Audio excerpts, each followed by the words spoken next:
আসসালামু আলাইকুম, সবাইকে স্বাগত জানাচ্ছি। আমি এরর নিতুল এবং আমার সঙ্গে রয়েছে doctor Zayer Rashid, one of the OG gamers of Bangladesh. আসসালামু আলাইকুম ভাই, হ্যাঁ, ওয়ালাইকুম আসসালাম। কেমন আছেন? আলহামদুলিল্লাহ ভালো। ভাই, আপনার যদি একটু নিজের পরিচয়টা বা ইন্ট্রোডাকশনটা যদি একটু আমাদের অডিয়েন্সদের ও দিতেন। আচ্ছা, হ্যাঁ শিওর। পার্সোনাল লাইফে আমি একজন ডক্টর, মানুষেরই ডাক্তার, যদিও বাংলাদেশের মানুষ ডাক্তার মানে ভাবে, so it's okay from my side. আর হচ্ছে আমি বর্তমানে একটা ফার্মাসিউটিক্যালস কোম্পানিতে মেডিকেল অ্যাফেয়ার্স এবং ফার্মাকোভিজিলেন্সের ডিপার্টমেন্টাল হেড হিসেবে আছি। আর হচ্ছে ছোটোকাল থেকে গেম খেলা আমার একটা প্যাশন বলতে পারেন, শখ। মানুষের বিভিন্ন ধরনের শখ থাকে, তার মধ্যে আমার এটা একটা মানে একটা শখ বলতে পারেন। এবং আমার এই শখের সূচনাই করছে আমার আব্বার হাত ধরে আমার গেম খেলা শুরু। সো আপাতত এতটুকুই বলতে পারবো। আপনার বাবার হাত ধরে আপনার গেম খেলা শুরু যেহেতু বললেন, সো আপনার বাবা কি ধরনের গেম খেলতেন বা কি টাইপ গেম থেকে আপনার আসলে গেমিং ক্যারিয়ারটা শুরু? আচ্ছা, গেমিং ক্যারিয়ার বলতে লাইক আমার বাবা হচ্ছে এয়ারফোর্সে ছিলেন। তো বাবা হচ্ছে অফিসের ট্রেনিংয়ের জন্য বিদেশে গিয়েছিলেন, তো ওখান থেকে উনি ফার্স্ট নিয়ে আসেন হচ্ছে সেগা মেগা ড্রাইভ, এবং সেই সাথে হচ্ছে সনি প্লে স্টেশন তখন নিয়ে আসে। তো আমাদের বাসায় একটা ছোট মানে মনিটর ছিল, মনিটর না সরি, এটা টিভি ছিল, সিআরটি টিভি সনির। তো ওটাতে লাগাই আমি খেলতাম, শুরু করতাম। তখন আস্তে আস্তে এই যে ছোটো ছোটো ক্যারেক্টারগুলোর সাথে পরিচয় হয়, যেমন সনিক হেজহগ। তারপরে হচ্ছে সেগাতে কিন্তু মারিও ছিল না, মারিওর সাথে আমি আরও পরে পরিচিত হই। ডোরেমন ছিল, তারপরে হচ্ছে ডুম ট্রুপার্স, এরকম বিভিন্ন আইকনিক গেমসগুলো ছিল, ওগুলো দিয়ে আসলে খেলতে খেলতে টিভি গেমিং শুরু। দেন প্লে স্টেশনে আব্বু পরের বার প্লে স্টেশন নিয়ে আসছিল। ওইখানে আমার হচ্ছে একটা ফেভারিট ক্যারেক্টার ছিল, সেটা হচ্ছে ক্রাশ ব্যান্ডিকুট। ক্রাশ ব্যান্ডিকুট পরবর্তীতে প্লে স্টেশনে রিমেকও হয়, বাট ওই যে গেমটা ওইটা অ্যাকচুয়ালি প্রত্যেকটা লেভেল পার করা, তখন একটা সমস্যা ছিল, ওটার কোনো মেমোরি সেভ হইতো না। সো পুরাটা গেম আমাকে এক টাইমে খেলে ওভার করতে হতো। এবং এইটার জন্য দেখা যেত যে শুক্রবার বা শনিবার আমি একটা অফ ডে পাইলে স্কুল থেকে এসে বসতাম লাইক 4-5 ঘন্টা টানা খেলে, আর এর মাঝখানে একটা ইলেকট্রিসিটি গেলে তো গুড বাই টাটা। কখনো কুইক রান দেওয়া হয়েছে এই গেমটা? ও আচ্ছা, কুইক রান ব্যাপারটা আসলে সত্যি কথা বলতে আমাদের সময় ওইভাবে এই কনসেপ্টগুলোই ছিল না। কুইক আচ্ছা, রান আমি সম্ভবত ফার্স্ট কুইক রান মানে যেটা হচ্ছে স্পিড রানিং বলে, রাইট। স্পিড রান, এটা আমি ফার্স্ট সম্ভবত ইউটিউবে দেখছি 2016-17 পরে, যে একটা গেম খুব দ্রুত শেষ করা যায়। তখন তো ওই সময় তো অত কিছু আসলে আইডিয়াও ছিল না, ছোট থাকতে আর কি। হ্যাঁ, আন্ডারস্ট্যান্ডেবল। সো আপনি অনেকগুলো গেমেরই নাম বললেন, এর ভিতরে আপনার সবচেয়ে সবচেয়ে ফেভারিট গেম কোনটা ছিল? লাইফে এখন পর্যন্ত খেলা নাকি? স্টার্টিং এবং লাইফে এখন পর্যন্ত।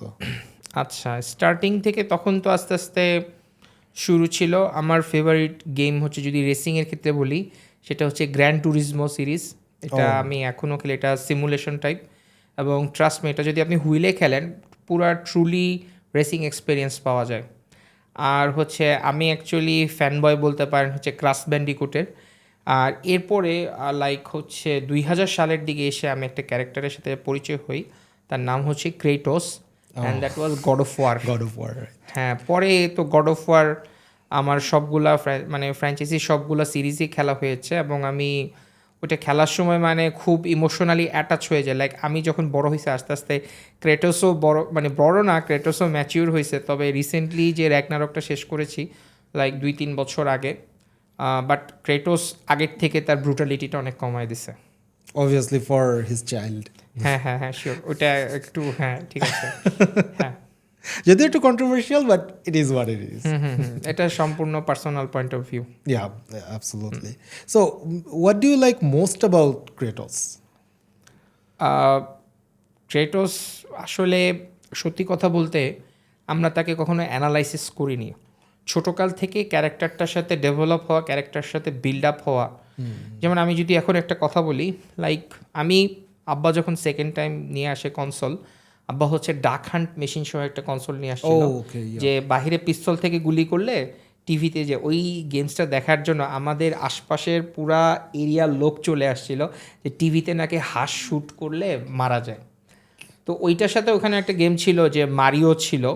তো মারিও যেমন ছোটকাল থেকে বড় হয়েছে, এখন মারিওর লাইভ অ্যাকশন মুভিও আসছে। রাইট। মুভিটাকে যে মানে গেমটা থেকে যে অ্যাডাপ্টেশনটা হয়েছে প্লাস সেকেন্ড মুভিটাও আসবে।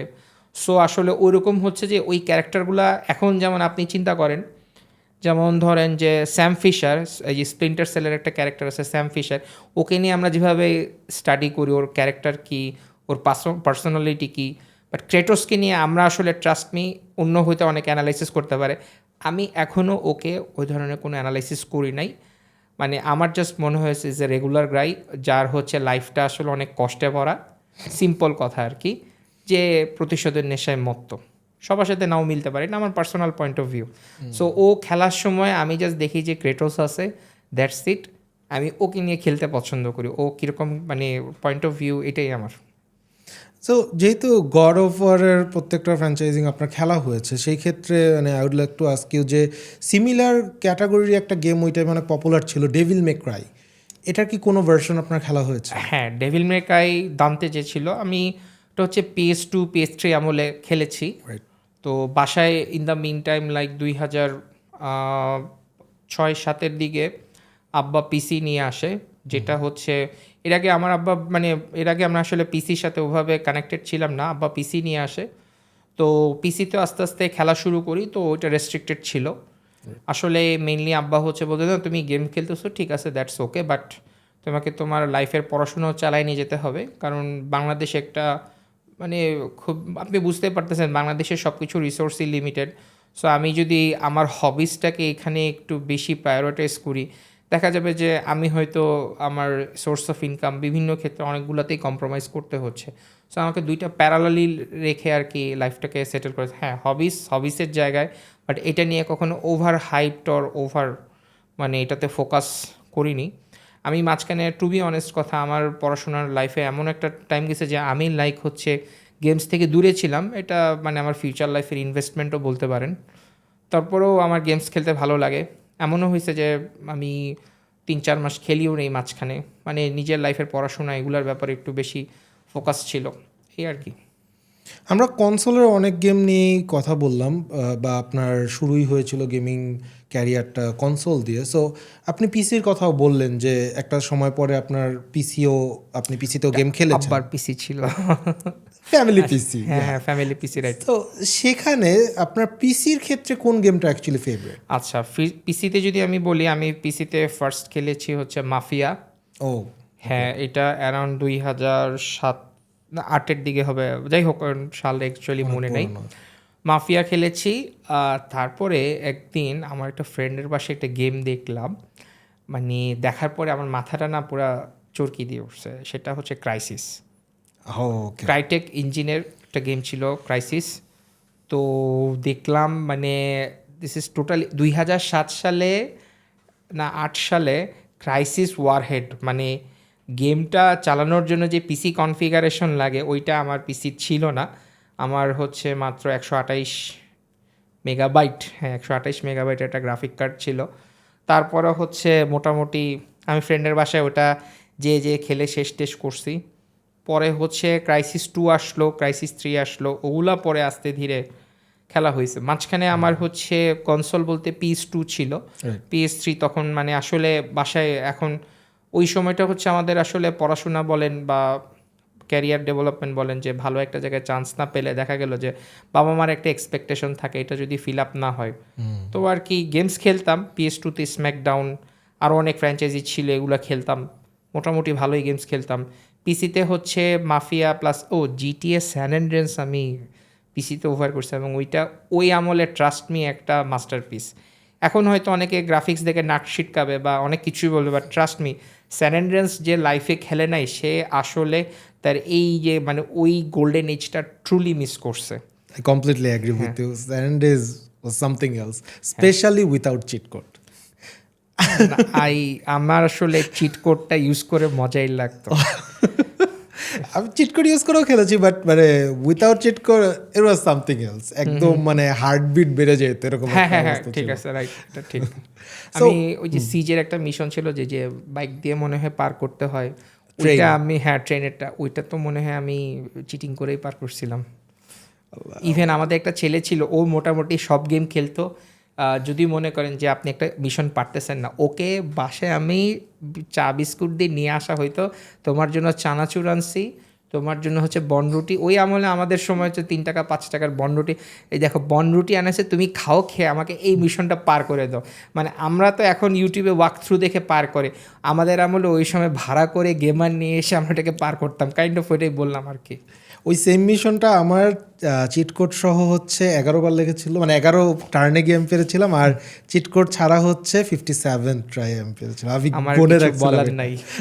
আমি এটা রেখেছিলাম এই জন্য, মানে এইটা one of the toughest mission in San Andreas, and এটা নিয়ে আমার সার্কেলও অনেক কথা হতো কে কতবারে, এটা আমাদের একটা প্রতিযোগিতা ছিল। সো আমি ওইটা হচ্ছে ওই যে ভাড়াটে গেমার হায়ার করে নিয়ে এসে পার করাইছিলাম, দ্যাটস দ্য ডার্ক ট্রুথ। হ্যাঁ, আমি আমার ভাইয়ার ফ্রেন্ডকে নিয়ে এসেছিলাম হচ্ছে প্রিন্স অফ পার্সিয়া কিছু সিক্রেট হ্যাঁ। Area complete. আমি প্রিন্স অফ পার্সিয়ার কথা যদি বলি, ট্রাস্ট মি, আমি এখন খুব অবাক হই যে ওই 32 মেগাবাইট র্যামের মধ্যে তারা এই পুরাটা গেম কিভাবে ডেভেলপ করছে ডেভেলপাররা, এবং আবার একটা রিওয়াইন্ডের ব্যাপার থাকতো, রিওয়াইন্ডের পাস্ট মানে লাস্ট 10-15 সেকেন্ডের যেই লাইন আপটা, এটা আবার রিওয়াইন্ডে নিয়ে, মানে this is truly amazing. Amazing, right, exactly. এটা আসলে ওই টাইমে আনবিলিভেবল একটা প্রজেক্ট এবং ছিল। প্রিন্স অফ পার্সিয়ার পরে আমার একটা লাইফে একটা টার্নিং পয়েন্ট আসে, লাইক 2007-8-এর দিক, মানে ওই সময়টার মধ্যে আমাদের বাসায় হচ্ছে ফার্স্টে ডিশের লাইন লাগানো হয়, ডিশ অ্যান্টেনা, ওই ইয়ে থেকে ওখানে টেন স্পোর্টস নামে একটা চ্যানেলে একটা ইয়ে দেখাইতো না, হচ্ছে গেমার টিভি। ওকে, ওখানে আমি ফার্স্ট হচ্ছে দেখলাম যে না, আসলে আমরা যে গেমগুলোর নাম জানি বা তার থেকে আরও অনেক গেম আছে, লাইক আনরিয়েল টুর্নামেন্ট, ওগুলো আমি দেখতাম, বাট তখন তো আর আসলে বুঝতাম না যেগুলো কই পাওয়া যায়। ওইখানে সম্ভবত আমি ফার্স্ট মেটাল গিয়ার সলিড এই গেমটা দেখতে পাই, স্নেক একটা ক্যারেক্টার আছে প্লে স্টেশনের। তারপরে হচ্ছে ওখানে গিয়ার্স অফ ওয়ার দেখি ফার্স্ট। গিয়ার্স অফ ওয়ার কিন্তু first cover based shooter game, যেটা মাইক্রোসফট লঞ্চ করে। এবং আপনারা যদি দেখেন, একটু আগের ভিডিওগুলো দেখেন, মাইক্রোসফট হেলো, আমি অবশ্যই হেলো ফ্যান না, হেলো সিরিজের ফ্যান না, মাইক্রোসফট কিন্তু গিয়ার্স অফ ওয়ার যখন লঞ্চ করে তখন বিল গেটস নিজে এসে দেখতেছিল যে যে গিয়ার্স অফ ওয়ারের মতো একটা ওই আমলে high demanding graphic oriented game কীভাবে এক্সবক্স 360-র একটা 512 মেগাবাইট র্যামের একটা হার্ডওয়্যার ডেভেলপাররা রান করতেছে। And this is truly masterpiece. Gears of War যারা ফ্যান বয় আছে, গিয়ার্স অফ ওয়ার 1, 2, 3, আমি যদিও এটা পরে খেলছি, লাইক 4-5 বছর পরে খেলছি, কারণ একটু মাঝখানে পড়াশোনার ব্যাপারে গেম নিয়ে অতটা দেখলাম, ট্রুলি অ্যামেজিং। আমি রিসেন্টলি এটা নিয়ে ঘাটাঘাটি করছিলাম যখন ইউটিউবের অ্যাক্সেস আমাদের সবার কাছে চলে আসে। আগে তো 360p-তে দেখতাম, পরে 720p, এখন তো বিটরেট বাড়াইছে, বুঝতেই পারেন। সো ওই গেমগুলো আসলে আমার কাছে খুব মানে ইমোশনালি অ্যাটাচড। আমি কোনো ক্যারেক্টারকে এই জন্য জাজও করি না। আর হচ্ছে এখন হয়তো অনেকে রেড ডেড রিডেম্পশন 2 নিয়ে খুব গল্প করে যে truly stunning, but red dead redemption 2 এর আগে যারা 2010-11 দিকে রেড ডেড রিডেম্পশন খেলছিল, অনেকে আছে ওই গেমটা খেলার জন্য শুধু এক্সবক্স 360 কিনছে। ওই গেমটা ট্রুলি স্টানিং। আমার এখন একটা মনে আছে, একটা মিশনে একটা মহিলা আসে যে আমার বাচ্চাটাকে, বাচ্চা ওকে খুঁজে পাচ্ছে না, তো যে জন মার্স্টন ক্যারেক্টার থাকে ওটা ইগনোর করে দেয়। ইগনোর করে আমি মোটামুটি সব সাইড মিশন টিশন খেলে আসি, দেখি মহিলাকে আর পাই না। তো দেখাইছে হচ্ছে যে মহিলা ওই যে শেরিফের অফিসে বসে রয়েছে, মার্স্টনের বলতেছে তুমি তো আর আসলা না, আমার বাচ্চাটারে নেকড়ে খেয়ে ফেললো। পরে আমি আবার দেখছি যে না, ওই মহিলাটার মিশনটা অ্যাকসেপ্ট করলে মার্স্টন ওই বাচ্চাটাকে সেভ করতে পারে। মানে ওই আমলে এত ডিটেলিং ছিল রকস্টারের গেমগুলা। Right, exactly. অ্যান্ড এটা ছাড়াও লাইক আরও যদি আমরা ডিটেলসে ঢুকি তাহলে তো বলতেই হচ্ছে যে স্কাইরিম যদি একটু পরে এসেছে, 2010-11 না হলে একটু পরে এসেছে, বাট তারপরে ওইটার গ্রাফিক্স থেকে শুরু করে এভরি ডিটেলস ওয়াজ অ্যামেজিং। হ্যাঁ, স্কাইরিমের ফ্যান বেসটা আলাদা। ইভেন আপনি উইচারের কথাও যদি বলেন, উইচারের ব্যাপারে একটা কন্ট্রোভার্সি আছে যে আমি পার্সোনালি দেখেছি যে অনেকে বলে উইচার খুব ভালো, আবার অনেকে বলে যে না, উইচার আসলে খেলে আমার খুব বোরিং লাগতেছে। এটা সবার পয়েন্ট অফ ভিউ।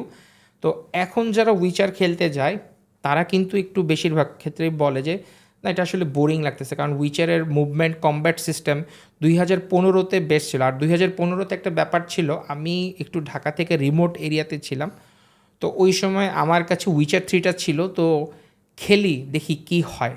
তো খেলতে খেলতে হাতে আর কোনো গেম টেম নেই, তো লাইক আমি অ্যারাউন্ড 72-75 ডেজ আমি উইচারেই পুরোটা দিছি। সো ওই টাইমটা আমার উইচার 3টা ট্রুলি এনজয়েবল লাগছে, মানে পুরো একদম সব কিছু এক্সপ্লোর করে করে আর কি। হ্যাঁ, আন্ডারস্ট্যান্ড। স্কাইরিমটাও হচ্ছে অনেকরকম, যদি আপনার হাতে প্ল্যানটি সময় থাকে, সো আপনি আস্তে আস্তে আগাবেন। এটা এমন না যে অ্যাকশন মানে গিয়ার্স অফ ওয়ারের মতো আমি টানা 7-8-10 ঘন্টা খেলে শেষ করে ফেললাম, বা ম্যাস ইফেক্টের মতো খেলে শেষ। ম্যাস ইফেক্টও একটা ট্রিলজি আছে, পরবর্তীতে তারা ম্যাস ইফেক্ট অ্যান্ড্রোমেডা বের করে, বাট যদিও ওইটা অতটা টানে নাই। বাট প্রথম দিকের যেটা ছিল জন শেপার্ড ক্যারেক্টারটা ম্যাস ইফেক্ট, ওইটা ট্রুলি অ্যামেজিং ছিল। এবং যারা খেলছেন, যারা এখন অনেকেই আছেন, তারা জব টপ করেন, সংসার টংসার হয়ে গেছে, বাট ম্যাস ইফেক্ট কিন্তু আসলেই একটা আমাদের মানে ওই আমলে হাইপার ড্রাইভ দেওয়া, মানে একটা গ্যালাক্সি থেকে আরেকটা গ্যালাক্সি যাওয়া, ট্রুলি স্টানিং। আমি যদি একটু লাইক গ্রাফিক্স থেকে সরে দাঁড়াই, তাহলে আমার কাছে মনে হয় যে লাইক এখন পর্যন্ত আমি ইমপ্রেস হয়েছে একটা গেমে, সেটা হচ্ছে ওয়ার্ল্ড অফ ওয়ারক্রাফট। আচ্ছা আচ্ছা, হ্যাঁ, মানে লাইক হচ্ছে যে স্ট্র্যাটেজি বেসড যে গেমগুলো। স্ট্র্যাটেজি গেম বেসগুলো, ওয়ার্ল্ড অফ ওয়ারক্রাফটের বিষয়টা এরকম, যেটা এখনও running and it's been running for like 2 decade or something, এরকম একটা টাইম লাইন ধরে, এবং মানে এখনও এটার হাইপ আছে। হ্যাঁ, দ্য ওপেন ওয়ার্ল্ড থিং বাংলাদেশে মনে হয় ডোটা টুর একটা ভালো ফ্যান বেসও আছে, এখন মনে হয় একটু কমে গেছে। একটু কমে গিয়েছে, রাইট? হ্যাঁ, ডোটা টুর ভালো হাইপ ছিল, বেশ ভালো। আমি তখন মানে ইউটিউবে নতুন নতুন কিছু কিছু জায়গায় হচ্ছে গেম প্লে স্টার্ট হইতো, জি। মানে আমি তো ওভাবে তখন বুঝতাম না, এটা অনেক আগের। ডোটা টুর দেখতাম, খেলাগুলো ভালোই লাগতো। আরেকটা কি জানি ছিল, আমি ঠিক মনে আসতেছে না। Age of Empire? না না না, রেড অ্যালার্ট। রেড অ্যালার্ট ওই, আচ্ছা, Age of Empire, Red Alert মোটামুটি সেম। রেড অ্যালার্ট ওইটা কী ছিল, ওইটা পাইরেটেড কপিটাও, আমরা তো অ্যাকচুয়ালি তখন অরিজিনাল গেম বুঝতাম, ওই দোকান থেকে 30 টাকা দিয়ে ডিভিডি আনতাম, দ্যাট ইজ অরিজিনাল গেম, আমরা ওইটাই অরিজিনাল ভাবতাম। আমরা তো আর জানতাম না যে গেম ডেভেলপ হয়। এটা এখন অনেকে শুনলে হাস্যকর ভাববে, এটা ব্যাক ইন 2005-6-7 দিকের ঘটনা। তো ওই সময় হচ্ছে নিয়ে আসতাম 30 টাকা 40 টাকা করে ডিভিডি, এনে টেনে হচ্ছে সুন্দর মতো কপিটা, ওইটা আমাদের কাছে অরিজিনাল ডিভিডি লাগতো। তো রেড অ্যালার্ট হচ্ছে পাইরেটেড কপিটাও আপনি ল্যান্ড করে নিজেদের মধ্যে খেলতে পারবেন। এজ অফ এম্পায়ারও মনে করা যায়। আমি রেড অ্যালার্টটা হচ্ছে মেডিকেল কলেজে পড়ার সময় ওই রুমে বসে, এক রুমে সবাই বসে ল্যাপটপ নিয়ে বসে বসে খেলতাম। ওটা খুব মজা হতো, মানে সময় যে কখন চলে যেত বুঝতাম না আমরা। সিমিলার। পরীক্ষায় ফেলও করছিলাম এই জন্য, একটা কারণ পরীক্ষায় গেমসের জন্য। পাইরেসি টপিকটা যেহেতু চলেই আসলো, আপনি পাইরেসিটাকে আসলে কিভাবে দেখছেন বাংলাদেশে? ওইটা তো আসলে খুবই একটা critical question. First of all হচ্ছে আমরা পাইরেসিটা বুঝতে পারছি সম্ভবত 2015 পরে এসে। রাইট। এর আগে হচ্ছে দেখা যেত যে আমরা যে সমস্ত উইন্ডোজ সফটওয়্যার বলেন, যেটাই বলেন, ওই যে আমরা উইন্ডোজ সেট আপ দিতাম, সিডির পিছনে লেখা কিজ বসে বসে চেপে চেপে চেপে চেপে। তো বাংলাদেশে তো একটা আপনারা জানেন যে এইখানে মানুষ আসলে সফটওয়্যারের পিছনে, মানুষ হার্ডওয়্যার বিল্ড আপ করবে, বাট সেটাতে কিন্তু পাইরেটেড উইন্ডোজটাই সেট আপ দিবে। রাইট। এটা একটা ব্যাপার। তারপর হচ্ছে আমাদের দেশে যে অবস্থা, এখানে সত্যি কথা বলতে যে ডেভেলপার, যারা গেম ডেভেলপার আছেন বা যারা গেম পাবলিশার আছেন, বা যেটা গেম পাবলিশার না, সফটওয়্যার বেজই ধরেন, তারা কিন্তু এই সাবকন্টিনেন্ট এরিয়াতে খুব একটা ফোকাসড না, বিশেষ করে বাংলাদেশ ভিত্তিক রিজিয়ন। এই জন্য দেখা যায় যে আমাদের অনেকে কম দামে গেম কেনার জন্য বিভিন্ন জায়গায়, যেমন হচ্ছে মনে করেন ধরেন টার্কিশ রিজনে একবার শিফট করে, একবার বিভিন্ন, কিন্তু আমার দেশে মনে করেন যে আমাদের দেশে কিছু গেম বের করছে, ওগুলো কিন্তু আমি কিনছি। একটা হচ্ছে 0 আওয়ার, রাইট। ওইটা 400 টাকা না কত ছিল, আমি ডেফিনেটলি কিনছি। আর হচ্ছে হচ্ছে রেইনবো সিক্স সিজ, ওটা আমি একটা সেলে ছিল, ওটাও কিনছি।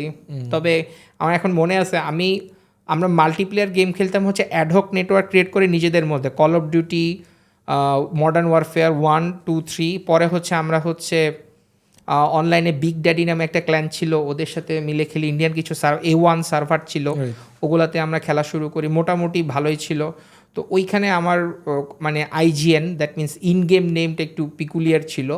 আর গেমের মাঝখানে মাঝখানে চিল্লাই উঠতাম, ওইটা আমার নাম ছিল হচ্ছে তালেবান। আমার নাম ছিল হচ্ছে তালেবান ভাই। তো মোটামুটি সবাই ওই নামেই চিনতো। এবং মাঝখান দিক দিয়ে পিক শট নেওয়ার পরে হচ্ছে জোরে জোরে চিল্লাই উঠতাম, এই আল্লাহু আকবার আল্লাহু আকবার, মানে একটা ত্রাস সৃষ্টি করে মোটামুটি একটা ফান ছিল।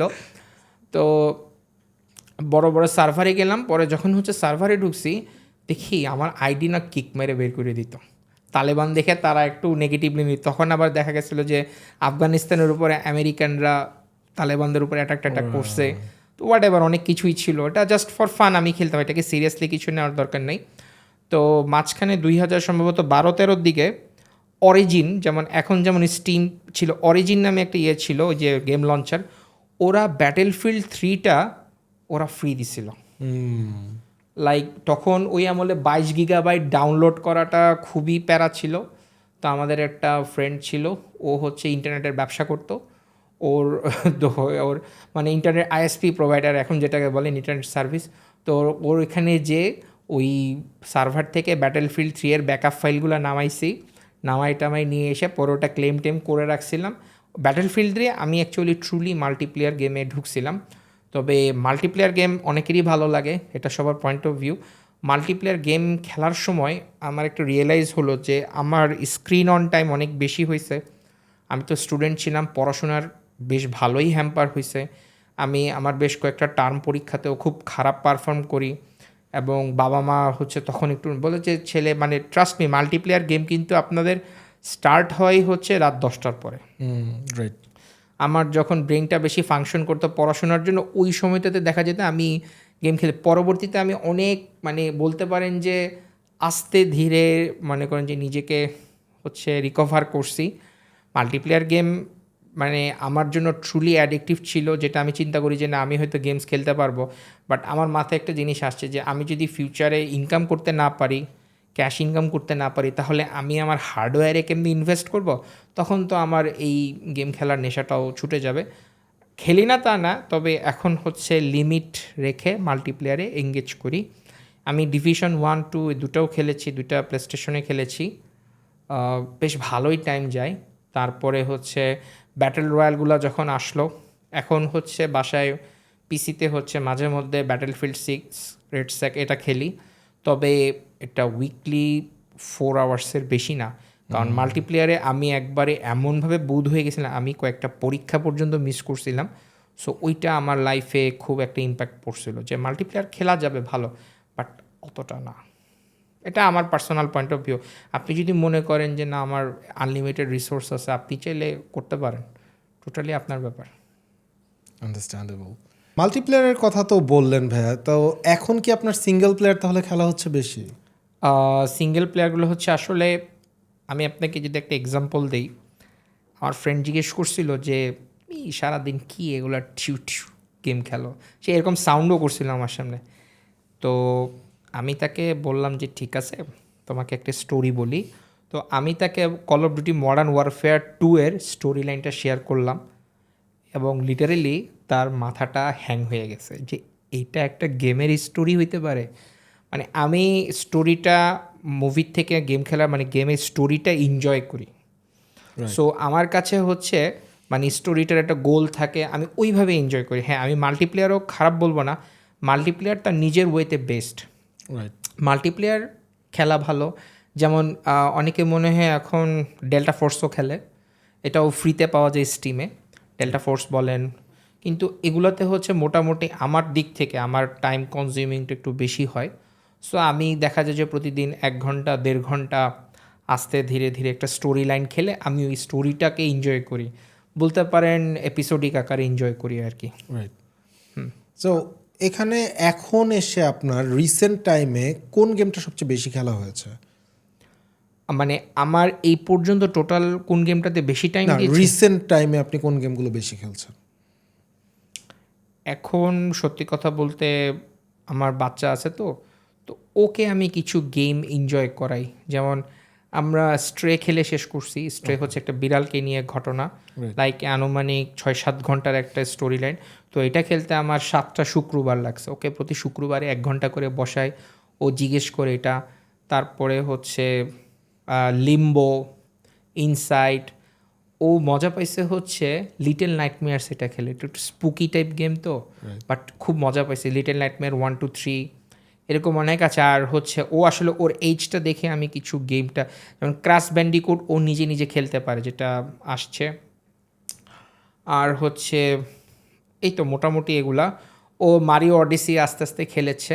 আর আমি যদি বলি আমার পার্সোনাল লাইফে সব থেকে বেশি ঘন্টা আমি মানে গেমে একটা গেমই সব থেকে বেশি ঘন্টা খেলছি, লাইক ওই বছর আমি ওই গেমটার মাঝখানে আর অন্য কোনো গেম খেলি নাই। সেটা হচ্ছে the Legend of Zelda Breath of the Wild. Okay, এটা আমার নিনটেন্ডোতে সেভ করা আছে অ্যারাউন্ড প্রায় 1084 ঘন্টা। দ্যাটস আ না না না 87, আচ্ছা যাই হোক, ওই 1080 উপরে হয়ে গেছে। দ্যাটস আ স্টিল না, আমি এখনও খেলি, কারণ গেমটার প্রতিনিয়ত ওইটার ওয়েদার, ওটার সারাউন্ডিং এনভায়রনমেন্ট চেঞ্জ হয়। সো আপনার ডিফারেন্ট টাইপ অফ কম্বিনেশনের এনিমি আসে অ্যান্ড টেক্স এনজয় করা যায়। Legend of Zelda Breath of the Wild এবং জেলডা হচ্ছে টিয়ার্স অফ দ্য কিংডম, আপনি 1000 আওয়ার্সের উপরেও খেলতে পারবেন, কোনো রেস্ট্রিকশন নাই। আন্ডারস্ট্যান্ডেবল। সো ভাইয়া, এখন যেহেতু আপনি ম্যারিড ম্যান, সো গেমিংয়ের ক্ষেত্রে কি ধরনের অবস্টাকল ফিল করতেছেন? আচ্ছা, এখানে আপনাকে একটা লাইফ এক্সপিরিয়েন্স শেয়ার করি, সেটা হচ্ছে what makes a woman more crazy okay. When she sees her man doing nothing. মানে আপনি যদি চুপচাপ বাসায় বসে থাকেন, এটা তার সহ্য হবে না। আপনি নিজের আশপাশ দিয়ে দেখেন, শুক্রবারে আপনার আব্বা বসে পেপার পড়তেছে, আপনার আম্মা হুট করে এসে চিলি করে এসে বললো বাজারে যাও, এটা করো ওটা করো। এটা ঘর ঘর কি কাহানি। ভাই, বিফোর ইউ কন্টিনিউ, আপনি বুঝতেছেন তো এই শোটা এয়ার হলে আপনি আপনার বাসা থেকে ক্যান্সেল হতে পারেন। এগুলো কোনো সমস্যা নাই। জিনিসটা হচ্ছে, আমি একটু বলি, এটা খুব সিম্পল জিনিস। মেয়েদের কাছে পারমিশন চাওয়ার থেকে সরি বলাটা সোজা। এবং আমি কিন্তু এটা আমার মনিটরের ক্ষেত্রে করছিলাম। আমি দীর্ঘদিন ধরে আমি একটা মনিটর ইউজ করতাম, লাইক অ্যাসুসের, ওটা 24 ইঞ্চি মনিটর, ওটা প্রায় 9 বছরের মতো ইউজ করছি। 9 বছর না 8 বছর ইউজ করছি। তো 2 বছর আগে আমি চিন্তা করি যে মনিটরটা পাল্টাবো। তো আমি হচ্ছে MSI 275 QF ম্যাক সিরিজের একটা মনিটর বাসার জন্য সিলেক্ট করার চিন্তা করতেছি। মনিটরটার প্রাইস হচ্ছে 30,000 টাকা। আমি এখন মনিটরটা কি বাসা থেকে জিজ্ঞেস করছি আমি একটা মনিটর কিনবো না কিনে বাসায় যাব। তো ফাইনালি ডিসাইড করলাম, অনেক অঙ্ক করছি, যে মনিটরটা পারমিশন চাইলে কেনা হবে না, বলবো যে ওটা দিয়ে চলবে। তো আমি জাস্ট মনিটরটা কিনছি, কিনে বাসায় রাখছি। রাখার পরে জিজ্ঞেস করি এটা কি, বলছি যে এটা একটা মনিটর কিনছি আর কিনবো না, সরি। মানে সরি বললেই দেখলাম পার পেয়ে যাওয়াটা সোজা পারমিশন চাওয়ার থেকে। সো ভুল হলে জাস্ট যে সরি বলে দিব, ঝামেলা শেষ। পারমিশন চাইতে গেলে অনেক ঝামেলা হয়ে যাবে। এই কোথায় যাচ্ছ, কী করছো, ফ্রেন্ডের সাথে কই যাবো, পারমিশন চাওয়ার না, ফ্রেন্ডের সাথে ঘুরে টুরে আসছি, সরি আর যাবো না, শেষ। সরি বললে ঝামেলা শেষ। সো ওইভাবেই ট্যাকেল করা যাবে, ইউনিভার্সাল ট্রুথ। ওকে। প্র্যাকটিক্যাল। সো আমরা যদি আমাদের টপিকটাতে ফিরি, যে আসলে এখন কি পরিমাণ আপনার গেম খেলা হচ্ছে আফটার ম্যারেজ?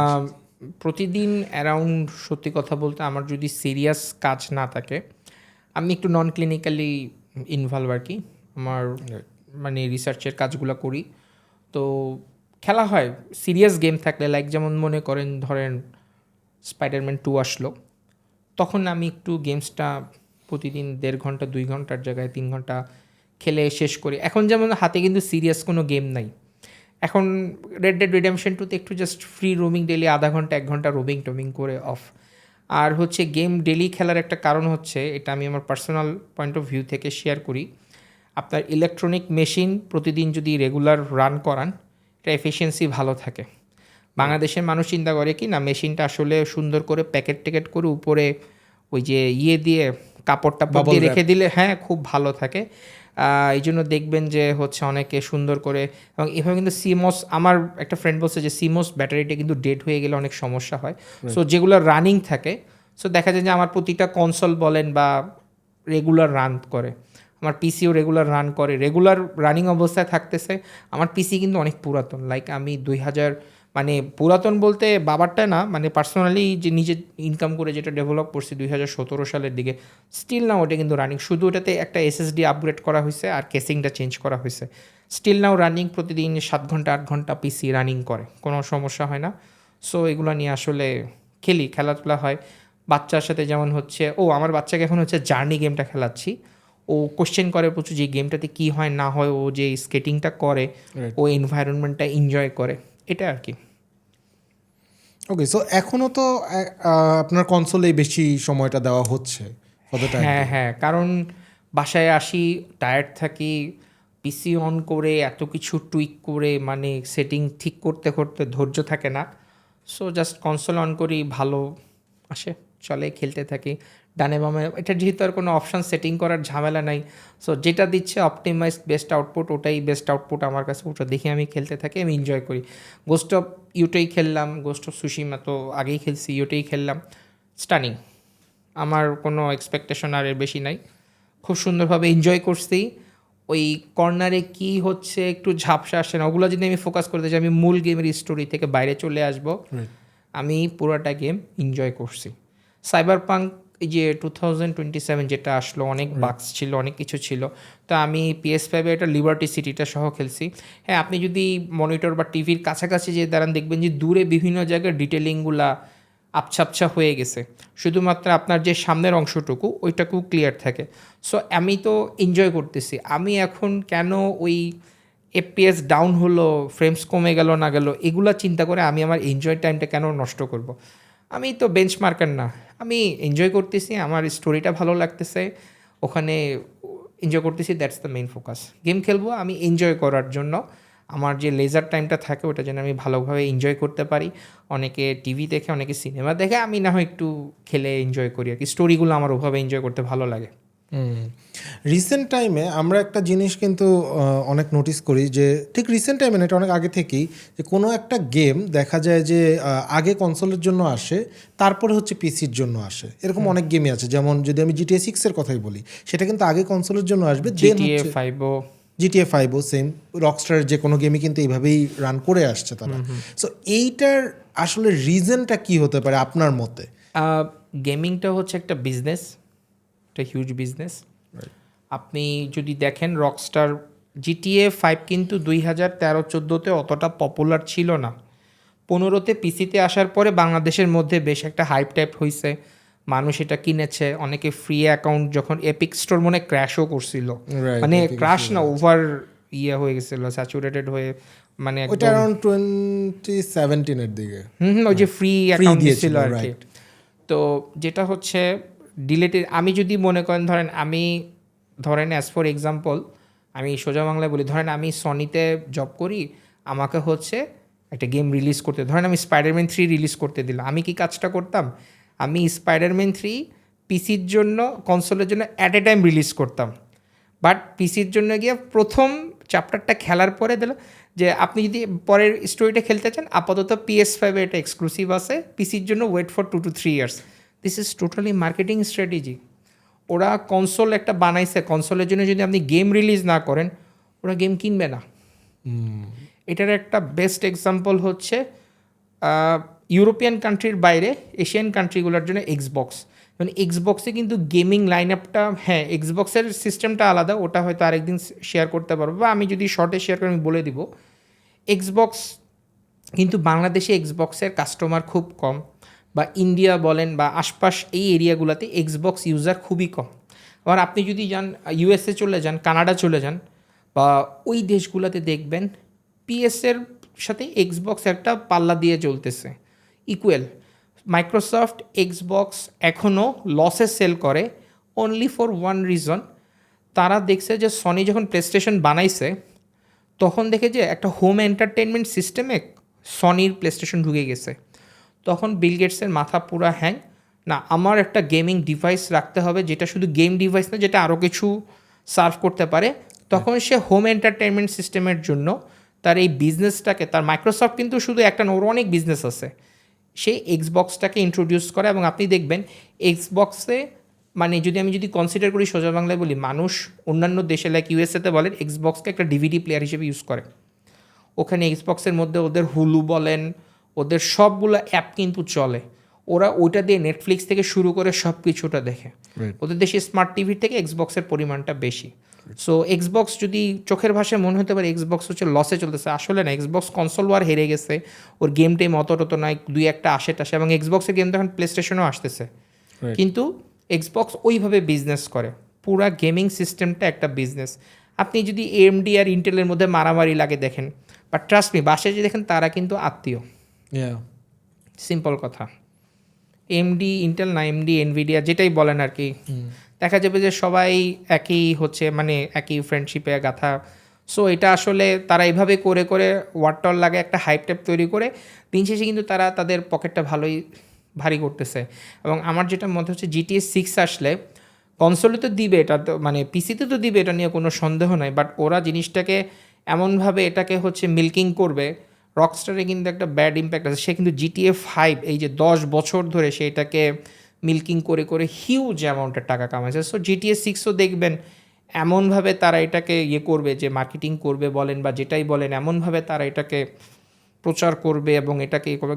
অনেক গেমার বাধ্য হয়ে যে পিসিতে আসে নাই, একটা কনসোল কিনে ফেলি, কয়দিনই বা বাঁচবো, সামনে একটা বিশ্বযুদ্ধ শুরু হয়ে গেলে সব শেষ, র্যামের দাম বাড়তেছে, আমি তো গেমটা খেলতে পারবো না, একটা সেকেন্ড হ্যান্ড PS5 কিনে ফেলে। একটা অনেকে দেখবেন ট্রাস্ট মি শুধুমাত্র এই জিটিএ 6 খেলার জন্য এক্সবক্স সিরিজ এস, যেটা মনে করেন যে সব থেকে কম শক্তিশালী বর্তমান জেনারেশনের কনসোল, পাবলিক ওইটা কিনে বসে থাকবে। 30,000 টাকা জিটিএ 6 খেলতে পারতেছি। ইভেন আপনি চান যে ছেলেটা জিটিএ 5 খেলার খুব শখ, ট্রাস্ট মি, ও যদি একটু নলেজ কাটে এখনও সে 5 থেকে 6,000 টাকা একটা PS3 বা Xbox 360 কিনে ওটাতে জিটিএ 5 এনজয় করতে পারবে ল্যাগ ছাড়া। আন্ডারস্ট্যান্ডেবল। এটা একটু আগে আপনি যেটা বললেন ওইটা অনেকটা এরকম হয়ে গেল যে যে ফ্যান বেজের যে Yeah. ঝামেলাটা, যে এনভিডিয়া অ্যান্ড এএমডির, এটা অনেকটা এরকম হয়ে গেল যে ব্রাজিল আর্জেন্টিনা নিয়ে হ্যাঁ, হ্যাঁ। ফ্যানরা যেরকম করে। ব্রাজিলও ইনকাম করতেছে, আর্জেন্টিনাও ইনকাম করতেছে, মাঝখান দিক দিয়ে আমরা ফ্যানদের মধ্যে মারামারি লাগতেছে। রিসেন্টের কাহিনী যদি আমরা বলি, এই যে ইন্ডিয়া পাকিস্তানের T20 ওয়ার্ল্ড কাপের ম্যাচটা, এই একটা ম্যাচ দিয়ে ওদের এত বেশি ইনকাম হয় যে মানে they had to like bring Pakistan back. Pakistan যখন ব্যাক অফ করে ফেলেছিল তারপরে। সো মানে এটা আসলে অডিয়েন্সদের জন্য এই বিজনেসগুলো চলে, এবং বিজনেস এটা চলবেই এভাবে, যত হাইপ হবে, যত ডিসকাশন হবে, তত চলবে। আপনি হয়তো সামনে দেখবেন যে মুভিগুলো আস্তে আস্তে গেমসের মতো ইন্টারঅ্যাক্টিভ হয়ে যাবে। Right. যেমন রিসেন্টলি আমি একটা গেম খেলছি, নাম হচ্ছে ডিসপ্যাচ, পিসিতে খেলছি। ডিসপ্যাচ গেমটাকে আপনি কোনোভাবেই গেম বলতে পারবেন না, যদিও আপনার সব মানে আপনার ডিসিশনের উপরে পুরোটা কাজ হয়। এটা পুরোটা একটা ন্যারেটিভ স্টোরি মোডে। ওকে। তারপরে হচ্ছে আরও কিছু 17 জাজমেন্ট এরকম অনেকগুলো গেম আছে, যেগুলো হচ্ছে টোটালটাই মানে মুভি, বাট ওইখানে আপনার ডিসিশনের উপরে অনেকগুলা মানে তো গেমগুলো আস্তে আস্তে হ্যাঁ হয়ে যাচ্ছে। যেমন ডিসির অ্যানিমেটেড একটা মুভি ছিল ব্যাটম্যান অ্যান্ড দ্য ফ্যামিলি, এরকম, আমার ঠিক মনে নাই নামটা। ওখানেও কিন্তু আপনি ডিসিশন চেঞ্জ করে করে যে জেসন টড মানে রবিন যে মারা গেছিলো তাকে সেভ করতে পারবেন, তার রেডস মানে এরকম অনেক কাহিনী আছে আপনার ডিসিশনের উপরে। মানে আস্তে আস্তে সামনে দেখা যাবে মুভিটার মধ্যে কোনো না কোনোভাবে গেম চলে যায়। আসলে গেম মানে হচ্ছে আপনি একটা ক্যারেক্টারকে কন্ট্রোল করতে পারেন, ওই কন্ট্রোলিং পাওয়ারটা আপনার হাতে আসলে you will enjoy this, that's the main fact. So মুভিতেও ওইভাবে তারা চলে যাবে আস্তে আস্তে, ঘরোয়া মুভি যেগুলোতে ইন্টারেক্টিভ ওয়েতে। অ্যাবসলিউটলি। সো আরেকটা কোয়েশ্চেন আমার, সেটা হচ্ছে একটু পাইরেসি বেসডই। সেটা হচ্ছে যে এখন যদি পিসি গেমের পাইরেসির কথা আমরা বলি, সেক্ষেত্রে হচ্ছে গিয়ে দেখা যায় যে ফিট গার্ল, ডোডি এর এই দুইটা একদম নাম্বার 1-2 এরকমের দিকেই আসে। কন্ট্রোভার্সিয়াল, একজন বলে ডোডি হয়তো বা নাম্বার 1, কেউ বলে ফিট গার্ল নাম্বার 1, বাট এই দুটোই এখন সবচেয়ে লাইমলাইটে আছে। সো এই যে ক্র্যাক বের করছে তারা, বা তারা যে গেমটার পাইরেসি ভার্সনটা আমাদের জন্য করছে, এটাতে কতটুকু ডেভেলপারদের ক্ষতি হচ্ছে এবং আমাদের জন্য কতটুকু এটা নেগেটিভ ইম্প্যাক্ট ফেলছে? এখানে একটা ইম্পর্টেন্ট কথা আছে।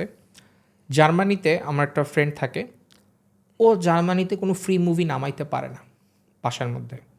ও মনে করেন VPN ইউজ করে টোরে যা সামহাউ সে মনে করেন রিসেন্টলি কি মুভি বেরোছে ধরেন একটা টম ক্রুজের যে ghost, mission impossible ghost রিকনিং part 2, ধরেন ও কোনোভাবে এটা নামাই ফেলার উইদিন 15 দিনের মাথায় তার বাসায় চিঠি আসবে, তোমার জরিমানা আছে $1,800 $1,600 এরকম একটা অ্যামাউন্টের। সো ওই দেশটাতে ওদের পাইরেসি সিস্টেমটা ওইভাবেই মানে পুরা হ্যান্ডেল করে, ওভাবে ওরা মনিটরিং করে। সো ওইখানে ও পাইরেসি করতেও পারবে না, ওদের দেশের জন্য ওটা স্ট্রিক্ট।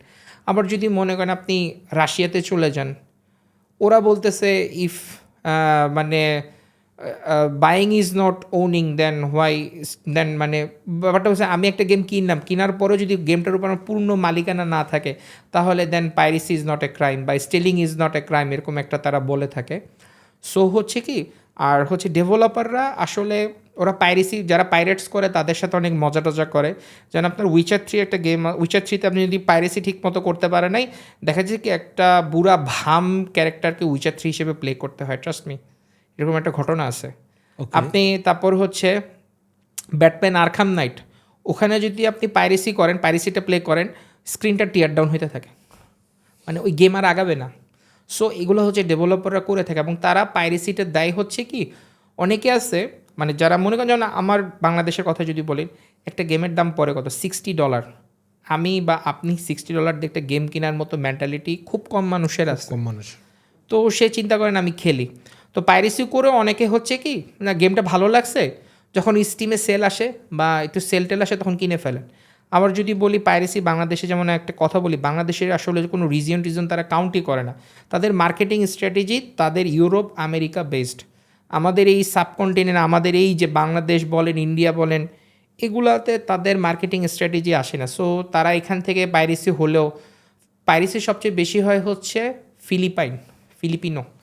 ওদের এখানে আমি অফিস ট্যুরে গেছিলাম, pirated console, pirated games collection ভর্তি। আবার হচ্ছে জাপানে গেছিলাম যখন, অফিসের কাজে গেছিলাম, পার্সোনাল ট্যুর না, ওখানে ওদের দোকানে পাইরেসির কোনো কিছু নাই। যেমন এটা সোজা এক্সাম্পল ধরেন আপনার ইট টেক্স টু একটা গেম আছে, রাইট। হ্যাঁ গেমটা খুব মজা আছে, এটা যদি আপনি ইউএস থেকে কিনতে যান, আপনি যদি ইউএস রিজন দেখবেন যে গেমটার প্রাইস হচ্ছে $21, মানে তুলনামূলক কম।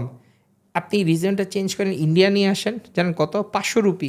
বিশেষ না হলে আজকে চেক করে দেখতে পারেন পিএস রিজনে, ₹500 ভার্সেস $21। এখন মনে করেন এই যে 0 আওয়ার বাংলাদেশি গেম, এটা মনে হয় এপিকে ফ্রি দিছিল, কিন্তু আমি কিন্তু এটা $400 দিয়ে কিনছি, আমার ভালো লাগছে, মজা লাগছে। অনেকের কাছে মজা লাগে নাই, এটা রেইনবো সিক্স সিজের একটা মানে ভাইব্রেন্ট ক্রিয়েট করার চেষ্টা করছে, আমার কাছে তাও মজা লাগছে, আমার নিজের দেশের গেম। এখন যদি মনে করেন এই গেমগুলো আমাদের কাছে যদি $3, $4, $5 করে অ্যাক্সেস করা যেত, তাহলে দেখতেন অনেকে পাইরেসি করতেছে না। এটা একটা কথা। PS4 বলেন, এক্সবক্স বলেন, PS4 এর তো পাইরেসি হয়, ট্রাস্ট মি। পাইরেসি মানে ওটা জেল ব্রেক করা যায়। এখন মনে করেন একটা ছেলে $60 দিয়ে ডিস্ক কিনে, মানে ওর তো পোষাবে না। বাংলাদেশের মানুষ কিন্তু আগে থেকে মেন্টালিটি ডেভেলপ, আমি হার্ডওয়্যারে খরচ করব, সফটওয়্যারে না। রাইট। তো ওই হিসাব করলে বাংলাদেশ বলেন বা আমরা যদি ডলার দিকে, তাহলে আমরা টোটালি আমাদের যে এন্টারটেনমেন্ট গেমিংয়ের ক্ষেত্রে এটা আমাদের মাথা থেকে বাদ হয়ে যাবে। এখানে আমি আমার একটা অপিনিয়ন একটু শেয়ার হ্যাঁ, করতে চাই sure. ভাইয়া, সেটা হচ্ছে যে আমার কাছে মনে হয় অপশন আছে দেখে মানুষজন এখানে খরচ করছে না। যদি অপশনটা না থাকতো, ক্র্যাক যদি না হতো বা পাইরেসির অপশনটা যদি না থাকতো, তাহলে I think people would invest. People তখন এইটা থেকে আসলে এই শখটা থেকে তারা সরে যেত। আপনি চিন্তা করে দেখেন, আমি যখন মাফিয়া 1 খেলছি, এখন ওটা যদি পাইরেসি না হতো, আমি মনে হয় কখনো ওই গেমটা ম্যাক্স পেইনই তো কখনো খেলতে পারতাম না। রাইট। আমাদের দেশের মানুষ হয়ে পারতো না। তবে আমাদের দেশে তো যে ব্ল্যাক ফ্রাইডে সেল টেল এগুলো নাই, যে এগুলো হলেও কিন্তু আমরা কিনতে পারতাম। আমরা ধরেন প্লে স্টেশনের ডিস্কগুলো কিন্তু আমাদের দেশে কিন্তু সনির অথরাইজ শপ নেই, আমরা বসুন্ধরা সিটি বলেন, রাইফেল স্কোয়ার বলেন, ওখান থেকে গেলে আমরা কিনে নিয়ে আসি, ওগুলা দিয়ে আমরা খেলি। তো বুঝতেই পারতেছেন যে এইটা আসলে দেশ টু দেশ ভ্যারি করে। যেমন আমার ফ্রেন্ডটা জার্মানিতে থাকে, ও বাংলাদেশি, বাট ও কিন্তু পাইরেসি করতে পারতেছে না। ওই দেশে পাইরেসির হিসাবটা ওইভাবে স্ট্রিক্টলি মেনটেন করে। আপনি যদি স্ট্রিক্টলি মেনটেন করেন, আমি একটা মুভি নামাইলাম, 2 দিন পরে আমার মুভিটার জন্য একটা স্লিপ চলে আসলো, $1500 দাও, নাহলে 6 মাসের জেল খাটো, তখন কিন্তু ব্যাপারটা আলাদা। আপনি কি বলবেন, সবাদের উইন্ডোজ তো পাইরেটেড করে অ্যাক্টিভেট করা। সো মানে ওইখানে তো ফার্স্ট এড পাইরেসিটা চলে আসতেছে। আর আমাদের দেশে এমন অনেকে আছে যে ওপেন সোর্স সফটওয়্যার আর ক্র্যাকড সফটওয়্যারের মধ্যে পার্থক্য বুঝে না, বলে দেখা যায় যে একজন ওপেন সোর্স সফটওয়্যার বানাইছে বলে তার উপরে মামলা টামলা চলছে।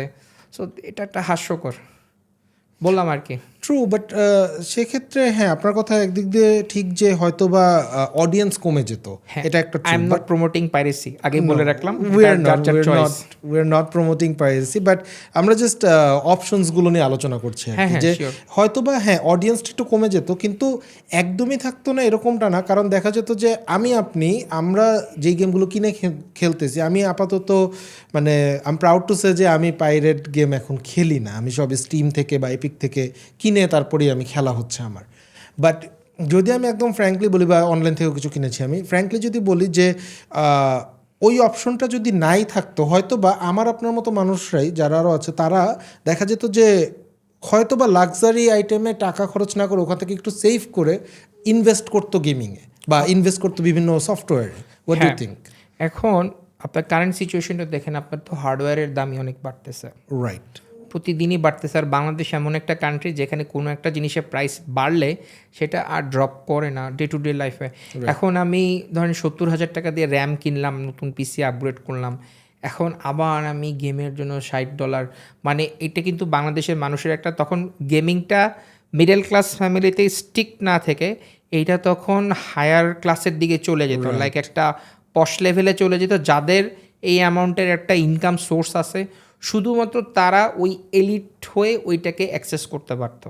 সাধারণ মানুষ এন্টারটেনমেন্ট থেকে, যেমন একটা ছেলে একটা PlayStation 4 কিনলো অ্যারাউন্ড 20,000 টাকা দিয়ে, কিনে এটাকে সে জেল ব্রেক করলো বা বলেন যে মডিফিকেশন করলো, দেন পাইরেটেড গেম সে নিজে নিজে ডাউনলোড করে বা বিভিন্ন জায়গা থেকে সোর্সিং করে করে খেলে সে প্লেস্টেশনের পুরো একটা এনজয় করে ফেললো।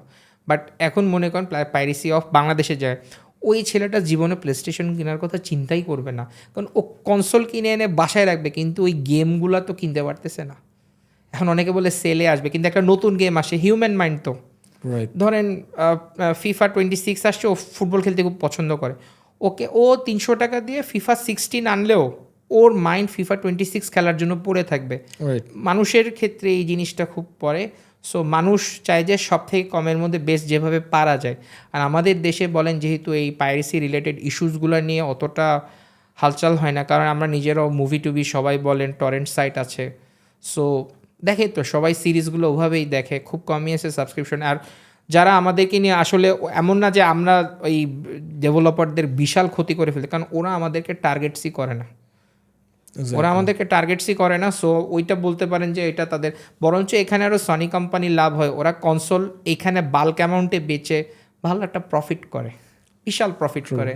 এবং আপনাদেরকে সবসময় সনি বলেন মাইক্রোসফট বলেন, ওরা ওদের কনসোলের খুচরা মূল্যটা দেখায় যে আমরা লসে সেল করতেছি, কিন্তু ওরা কিন্তু বাল্ক অ্যামাউন্টে প্রোডাকশন করে।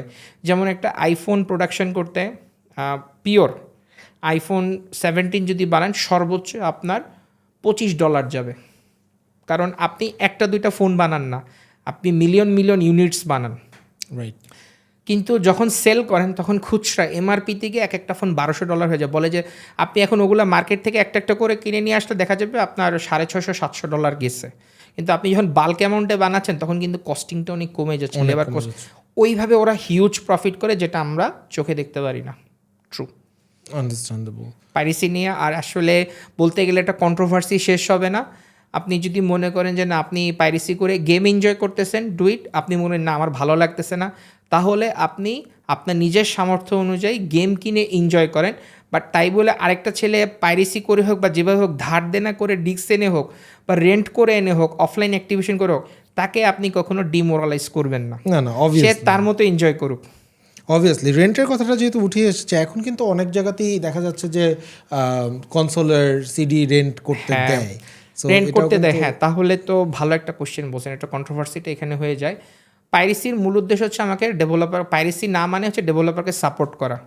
কারণ রেন্টের ক্ষেত্রে কি হচ্ছে, আমি ডেভেলপারকে একবার সাপোর্ট করতেছি, বাকি টাকাটা তো যে লোক রেন্ট দিচ্ছে সে পাচ্ছে, তাহলে তো এই রেন্ট থেকে তো হিসাবে ডেভেলপারের একটা কমিশন পাওয়ার কথা।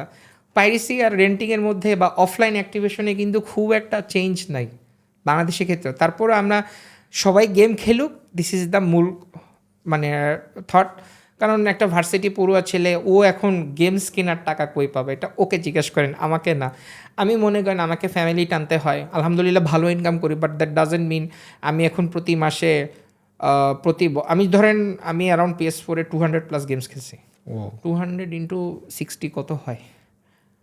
6 দুগুণে 12, $12,000। $12,000। Do you need some water? না না না, আমার কিছু বলার নাই, আমি নিজে জাস্ট চুপ হয়ে গেলাম। বলেন, অন্য কোশ্চেন থাকলে করতে পারেন, এটা নিয়ে আপনি চাইলে একটু সময় নিতে পারেন। এই ভিডিও ফ্ল্যাশ হলে এই ভিডিওটা গেলে সনি এসে আমাকে হাত করা পরায় নিয়ে যেতে পারে $12,000। 60 Oh my God. Okay, so আপনি পিসি গেমও খেলেছেন, আপনি কনসোলও খেলেছেন। আপনার মতে এই দুটোতে, মানে এই দুটোর মধ্যে যদি একটা কম্প্যারিজন করি আমরা, আপনার মতে কোনটা বেটার? আচ্ছা, এখানে ইম্পর্টেন্ট কথা হচ্ছে কোনটা বেটার, তার আগে ইম্পর্টেন্ট কথা হচ্ছে বয়স কত। ওকে। বয়সটা খুব ইম্পর্টেন্ট ফ্যাক্টর। যেমন আমি একদম অনেস্টলি বলি, ধরেন আপনি ক্লাস 5-6-এ পড়েন, আপনি বা 7-8-এ পড়েন, এখন বাবাকে বললেন যে বাবা আমাকে একটা PS4 কিনে দাও। বাবা হচ্ছে মিডল ক্লাস, আমরা ক্লাস ধরে ধরে আগাই, এখানে কেউ এটা নিয়ে মাইন্ড করবে না, এটা একদম রিয়েল ট্রুথ। রাইট। বাবা বলবে তুমি প্লে স্টেশন কিনে কী করবা, তখন আপনার অ্যান্সার হবে আব্বা আমি গেম খেলবো। আপনার বাবা আমাদের ছেঁচা দিয়ে দিবে। মানে উনি মিডল ক্লাস লোক, তার সংসার টানতেছে, এর মধ্যে গেম খেলা তার কাছে একটা বিলাসিতা।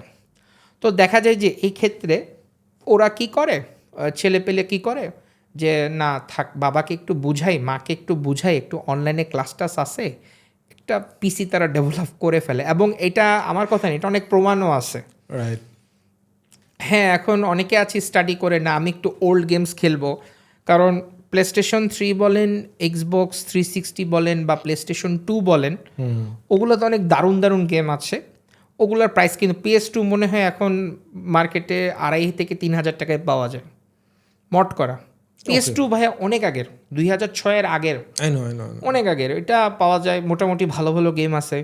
এক্সবক্স 360-তে অনেক সুন্দর সুন্দর গেম আছে। প্লেস্টেশন 3-তে অনেক সুন্দর সুন্দর গেম আছে, like Uncharted 1-2-3, God of War 3 আছে, লাস্ট অফ আস আছে, অনেক গেম আছে। আমি একটা জিনিস পরে একটু শেয়ার করবো যে গেমিং বিজনেসটার ব্যাপারে, আমি একটু পরে শেয়ার করি। তো ওই আমলে যদি তারা আসলে পিসিটা ডেভেলপ করে, তো টিনেজ যারা থাকে, যারা হচ্ছে এইচএসসি পাস হয়ে গেছে, আমি কিন্তু এখন মিডল ক্লাস সেগমেন্টটা বলতেছি, রাইট। তো পাস টাস করে ফেলে, দেখে ভার্সিটিতে উঠলে একটু টিউশনি করে অনেকে, তখন গিয়ে কিন্তু সে একটা কনসোল কিনে ফেলে। যে কনসোলের অপশানগুলো দেখে, না একটু রেন্টে খেলা যায়, ডিস্ক চেঞ্জ করে করে খেলা যায়, সে তখন চিন্তা করে যে না আমি একটু করবো। আর যারা হচ্ছে জবে ঢুকে যায়, তখন তার নিজের লাইফের এত কষ্টের, মানে এত প্রতিদিন এত লাইফের হ্যাসেল যায়, এর মধ্যে সে এন্টারটেনমেন্টের জন্য সে ট্রুলি কনসোলে চলে যায়। পিসিতে থাকে না তা না, পিসিতে অবশ্য থাকে, আমি এখনও পিসিতে খেলি, কিন্তু আমার সময়টা হয় না। প্লাস হচ্ছে এসে সারাদিন কাজ করে এসে স্ক্রিনে এত, মানে যেই ছেলে সারাদিন, মানে আমি তো গেম খেলি হচ্ছে এন্টারটেইনড হওয়ার জন্য, এখন ওখানে ঢুকে যদি আমাকে স্কিল ডেভেলপ করতে হয় গেম খেলার জন্য, লাইক দেখা গেল একজন যে সারাদিন খেলতেছে, অনেকে তো আছে সারাদিন খেলে, সে ঢুকে ম্যাচে 15-20টা কিল করতেছে, আমি প্রতিবার তার কাছে গিয়ে মরতেছি, আমার তো তখন রেজ উঠে যাবে, আমি তো রেজ কুইট করে পালাই যাব। সো এটার কি ডিপেন্ড করে। তো আমি আমার সার্কেলতে দেখছি যে বেশিরভাগই শিফটেড টু কনসোল, বাসায় আসে রিল্যাক্স হয়, একটু ফ্রেশ হয়ে সোফাতে বসে বড় স্ক্রিনে, আর আমাদের তো তখন চোখের দৃষ্টিশক্তিও কমতে থাকে, তো দূরে বড় জিনিস বড় স্ক্রিনে দেখে একটু আরাম করে গোস্ট অফ সুশিমা বলেন, গোস্ট অফ ইউতেই বলেন, একটু ভিজুয়ালি স্টানিং গেম খেলতে খুব মজা লাগে। এবার আসেন হচ্ছেন হায়ার ক্লাস ফ্যামিলির, ওদের আপনি দেখবেন ছোট থেকেই, আমি অনেককেই দেখেছি ছোট থেকে ওদের বাসায় হচ্ছে বাবা মা একটা হোম এন্টারটেনমেন্ট সিস্টেম হিসেবে কনসোলকে রেখে দেয়, গেম টেম খেলো, এটা করো, তাও তুমি ড্রাগ এডিক্টেড হয়েও না, তাও তুমি খারাপ সঙ্গে যায়ও না, ও বাসায় গেমের মধ্যে এনজয় করে, ও একটা আলাদা লাইফ যেমন মনে করেন যে আমার আব্বার জন্য, আমরা তো মিডল ক্লাস ফ্যামিলি, বাট আমার আব্বা হচ্ছে দেখছে যে যখন বিদেশে গেছে, দেখা আমার জন্য কনসোল নিয়ে আসছে। আমি তাই বলে যে আমি বাইরে খেলতাম না তা না, আমি বাইরেও প্রচুর খেলাধুলা করছি, আমি স্কুল লাইফে বলেন, কলেজ লাইফ, মেডিকেল লাইফে আমি প্রচুর বাইরে খেলাধুলা করছি, কিন্তু এই গেমিং সেকশনটা আমার একটা আলাদা একটা ইয়ে ছিল। আমার মনে আছে লাইক 2008-9-তে হচ্ছে নর্থ সাউথে গেমিং কম্পিটিশন হইতো। রাইট। হ্যাঁ, ওইখানে হচ্ছে নিড ফর স্পিড দিত, মডেল কম্ব্যাট দিত, তো হচ্ছে মডেল কম্ব্যাট খেলছিলাম ওইখানে ফার্স্ট, আমি হচ্ছে মাল্টিপ্লেয়ার একটা এনজয় করছিলাম, তো ভালোই লাগছিল। যাই হোক, ওইখানে মানে কম্পিটিশনগুলো পরে আস্তে আস্তে হচ্ছে বিভিন্ন জায়গায় কম্পিটিশন মনে হয় পরে অফ হয়ে গেছিলো, এখন আবার শুরু হয়েছে বিভিন্ন গেমিং কম্পিটিশন। নর্থ সাউথে 2018 পর্যন্ত মনে হয় চলেছে, সাইবার নর্থ চলতো। হ্যাঁ, এরপরে আমি তো একটু মাঝখানে pause পড়াশোনার দিয়েছে। জন্য হচ্ছে ঢাকার বাইরে ছিলাম, মানে আমি ঢাকার বাইরে চান্স পেয়েছি, তো ওখানে চলে গেছিলাম, তো খেলছিলাম, মজা লাগছিল, ওরা কিন্তু ভালোই ইয়ে করতো। এখন সব ইউনিভার্সিটিতেই গেমিং হ্যাঁ, রাইট, এখন বেশি হয়। রিসেন্টলি মনে হয় যে ডিডিআই এক্সপোতেও তো দেখলাম, ভালোই লাগছে। আমি অফিসের কাজে একটু দেশের বাইরে ছিলাম বলে যাওয়া হয় নাই, তো ও আচ্ছা যেটা ছিলাম, তো এখন হায়ার মিডল ক্লাস ওরা কনসোলটাকে একটা হোম এন্টারটেনমেন্ট সিস্টেম হিসেবে রাখে, এবং আমি অনেকের বাসায় দেখছি ওটা শুধু গেম খেলার জন্য না, ওরা ওটাতে মনে করেন যে হুলু, তারপরে নেটফ্লিক্স, হোয়াট এভার ইউজ সে, এগুলাও তারা ওটা দিয়ে ইউজ করে খুব মজা পায়, ওরা ওটাকে ওইভাবেই রাখে। সো যাদের টাকা পয়সা ইস্যু নেই, দেখা যায় তারা গেমস ডিস্ক নিয়ে অতটা আসলে, তারা জাস্ট ডিস্ক ইন করে খেলে, কোনো মাথার মধ্যে কোনো প্রেশার নেই, ওটা ওদের ব্যাপার। বাট মেইনলি হচ্ছে মিডল ক্লাসদেরকে খুব স্ট্রাগল করতে হয়, কারণ ডিস্ক কিনে খেলা টাকা পয়সা একটা আসলেই ভাই ম্যান্ডেটরি জিনিস। আপনি গেমসের জন্য 8-10 হাজার টাকা খরচ করতে গেলে 10 বার ভাববেন, যদি আপনি মিডল ক্লাস ফ্যামিলি থেকে আসেন। আচ্ছা, এখানে একটা কথা ছিল যে গেমিং বিজনেসের ব্যাপার, যেটা আমাদের শুরুতে ছিল।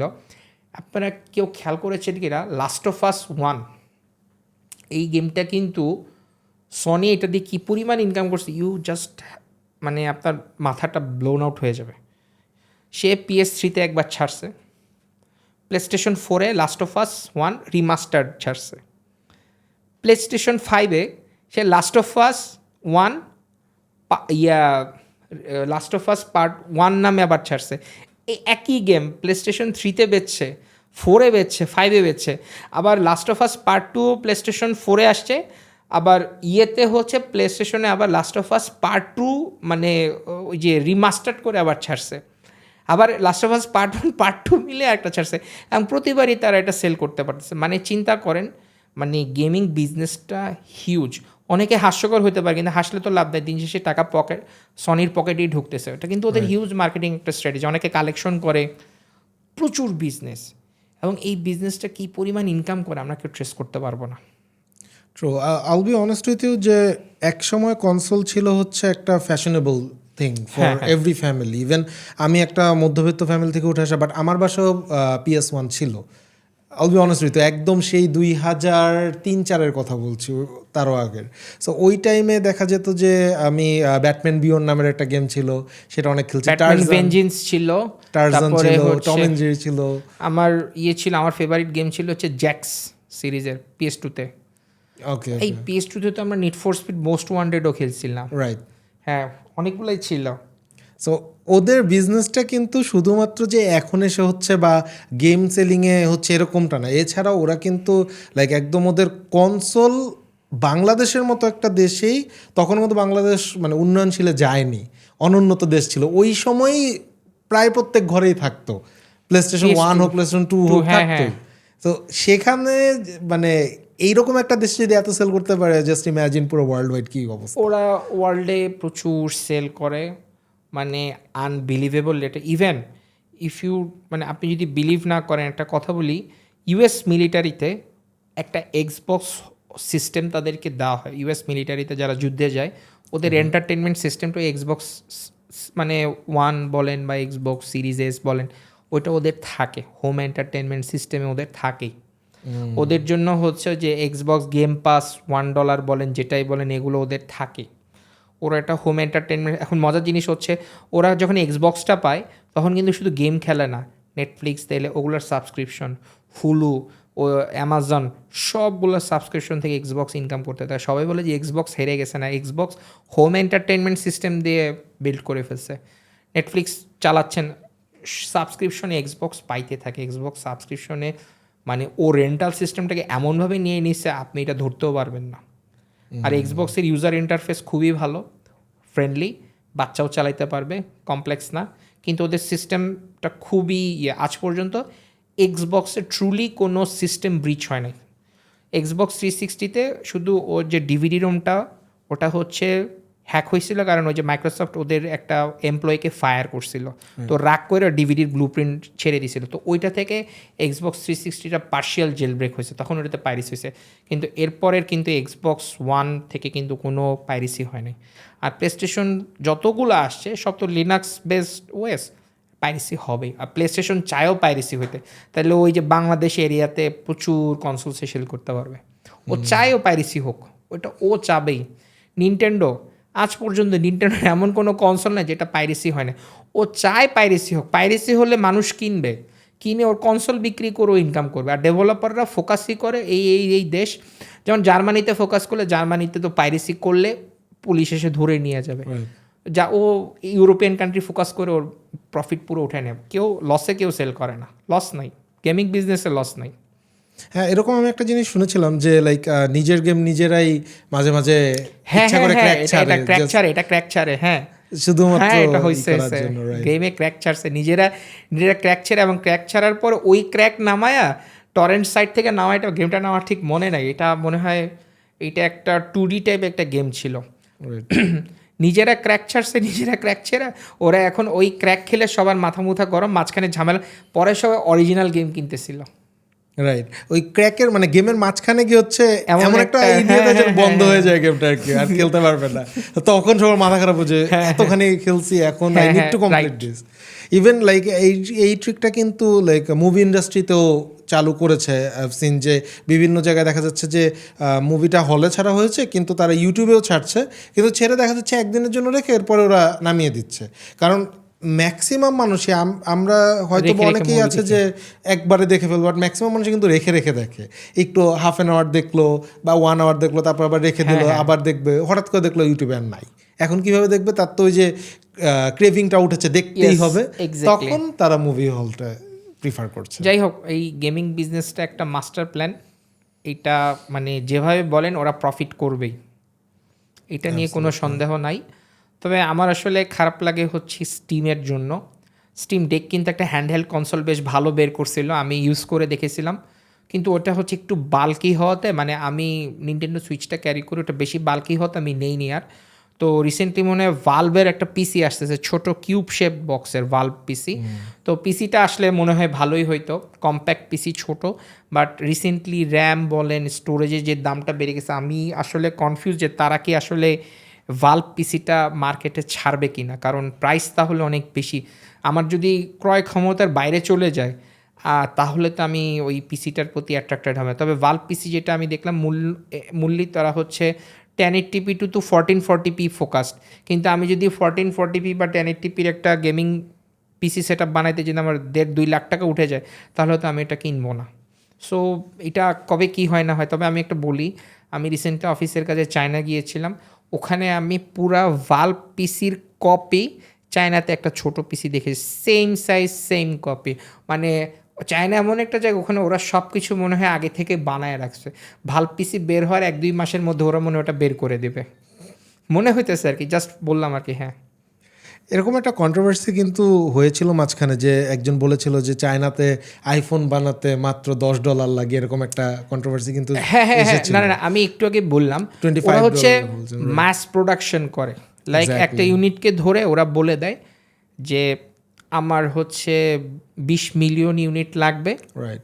আপনি প্রডিউস করেন। এখন 20 মিলিয়ন ইউনিটের জন্য তো কস্টিং একদম লো হয়ে যাবে, কিন্তু ওরা হচ্ছে সব জায়গায় বলে কি খুচরাটা দেখে, যে আপনি এই ক্যামেরা থেকে, কনসোলের ক্ষেত্রে আপনি মাদারবোর্ড, র্যাম এগুলো আলাদা আলাদা নিয়ে এসে এসে এসে বসান, তখন দেখা যায় না কনসোলের খরচটা অনেক বেশি, কিন্তু যখন আপনি প্রোডাকশনে চলে যাবেন ম্যাসিভলি, লাইক হচ্ছে ও বলবে যে না আমি 2 লাখ PS4 বানাবো বা 2 লাখ PS5 বানাবো, 2 লাখ না আসলে 10-15 লাখই বানাবো, ওটা কিন্তু কস্টিংটা অনেক লো হয়ে যায়। এটা কিন্তু সাধারণ মানুষ খুচরা হিসাবটা করে, সাধারণ মানুষ বাল্ক অ্যামাউন্ট পাইকারি হিসাবটা করে না। এখন ভাইয়া আমার একটা কোয়েশ্চেন, যে সে ফর এক্সাম্পল আপনি এমন একটা জব করছেন বা আপনি হয়তো বা এমন একটা প্রফেশনে আছেন যেখানে আপনার অনেক ট্রাভেল করতে হচ্ছে, সেই ক্ষেত্রে গেমিংয়ের সুবিধাটা আপনি কীভাবে নিতে পারবেন? কারণ কনসোল বা পিসি সব কিন্তু একটা ফিক্সড এরিয়াতে, বা এগুলো আপনি নিলেও কিন্তু আপনি মানে ট্রাভেলিংয়ের মধ্যে কিন্তু এইটার কোনো ইউজ হচ্ছে না। বুঝতে পারছি। তো এই ক্ষেত্রে একটা ইম্পর্টেন্ট অপশান আছে, যদি আপনি গেমিং করতে চান তাহলে সেটা হচ্ছে ল্যাপটপ গেমিং একটা অপশান আছে। বাট আমি তো হচ্ছে যখন ঢাকার বাইরে পড়াশোনা করতাম মেডিকেল কলেজে, তো ওখানে আমার ডেস্কটপ ছিল না, তো আমি তখন হচ্ছে ল্যাপটপ কিনছিলাম, ওটার গ্রাফিক কার্ড ছিল হচ্ছে এনভিডিয়া ওই 550M লেখা থাকতো, মোবাইল চিপসেট, বা রেডিয়নের যারা কিনতো, রেডিয়ন হচ্ছে 7 AMD রেডিয়ন, ভুল হচ্ছে, ATI রেডিয়ন, ওটা আগের কথা বলতেছি, 7870M বা 7650M, এগুলো M chipset, mobile chipset.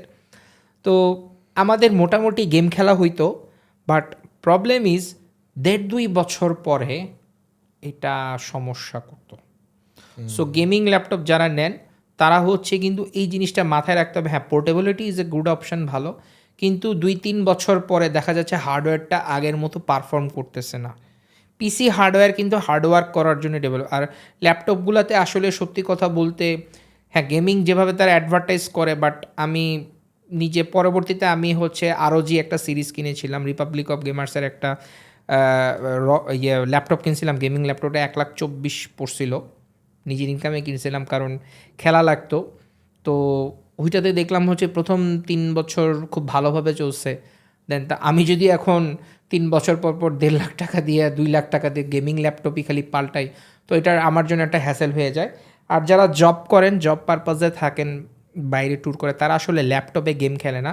In that case handheld কনসোলগুলো খুব ভালো অপশান। আমি PSPও ইউজ করেছি, 3000 না 2000 মডেল, আমার মডেলটা মনে নাই। দেন আমি PS Vita Slim, ওটাতেও সব কিন্তু পাইরেটেড কপি ছিল, আগেই বলে রাখলাম, এটা পার্সন টু পার্সন ভেরিয়েবল।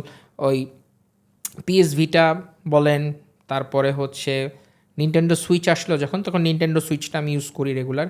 আর এরপরে স্টিম ডেক আসি, স্টিম ডেকে ভালো, স্টিম ডেক ভালো, কিন্তু আমার হচ্ছে কি ওই যে স্টিম ডেকটা বেশি বাল্কি হওয়ার কারণে, যে ROG Ally কিন্তু অনেকগুলো আসছে, Right.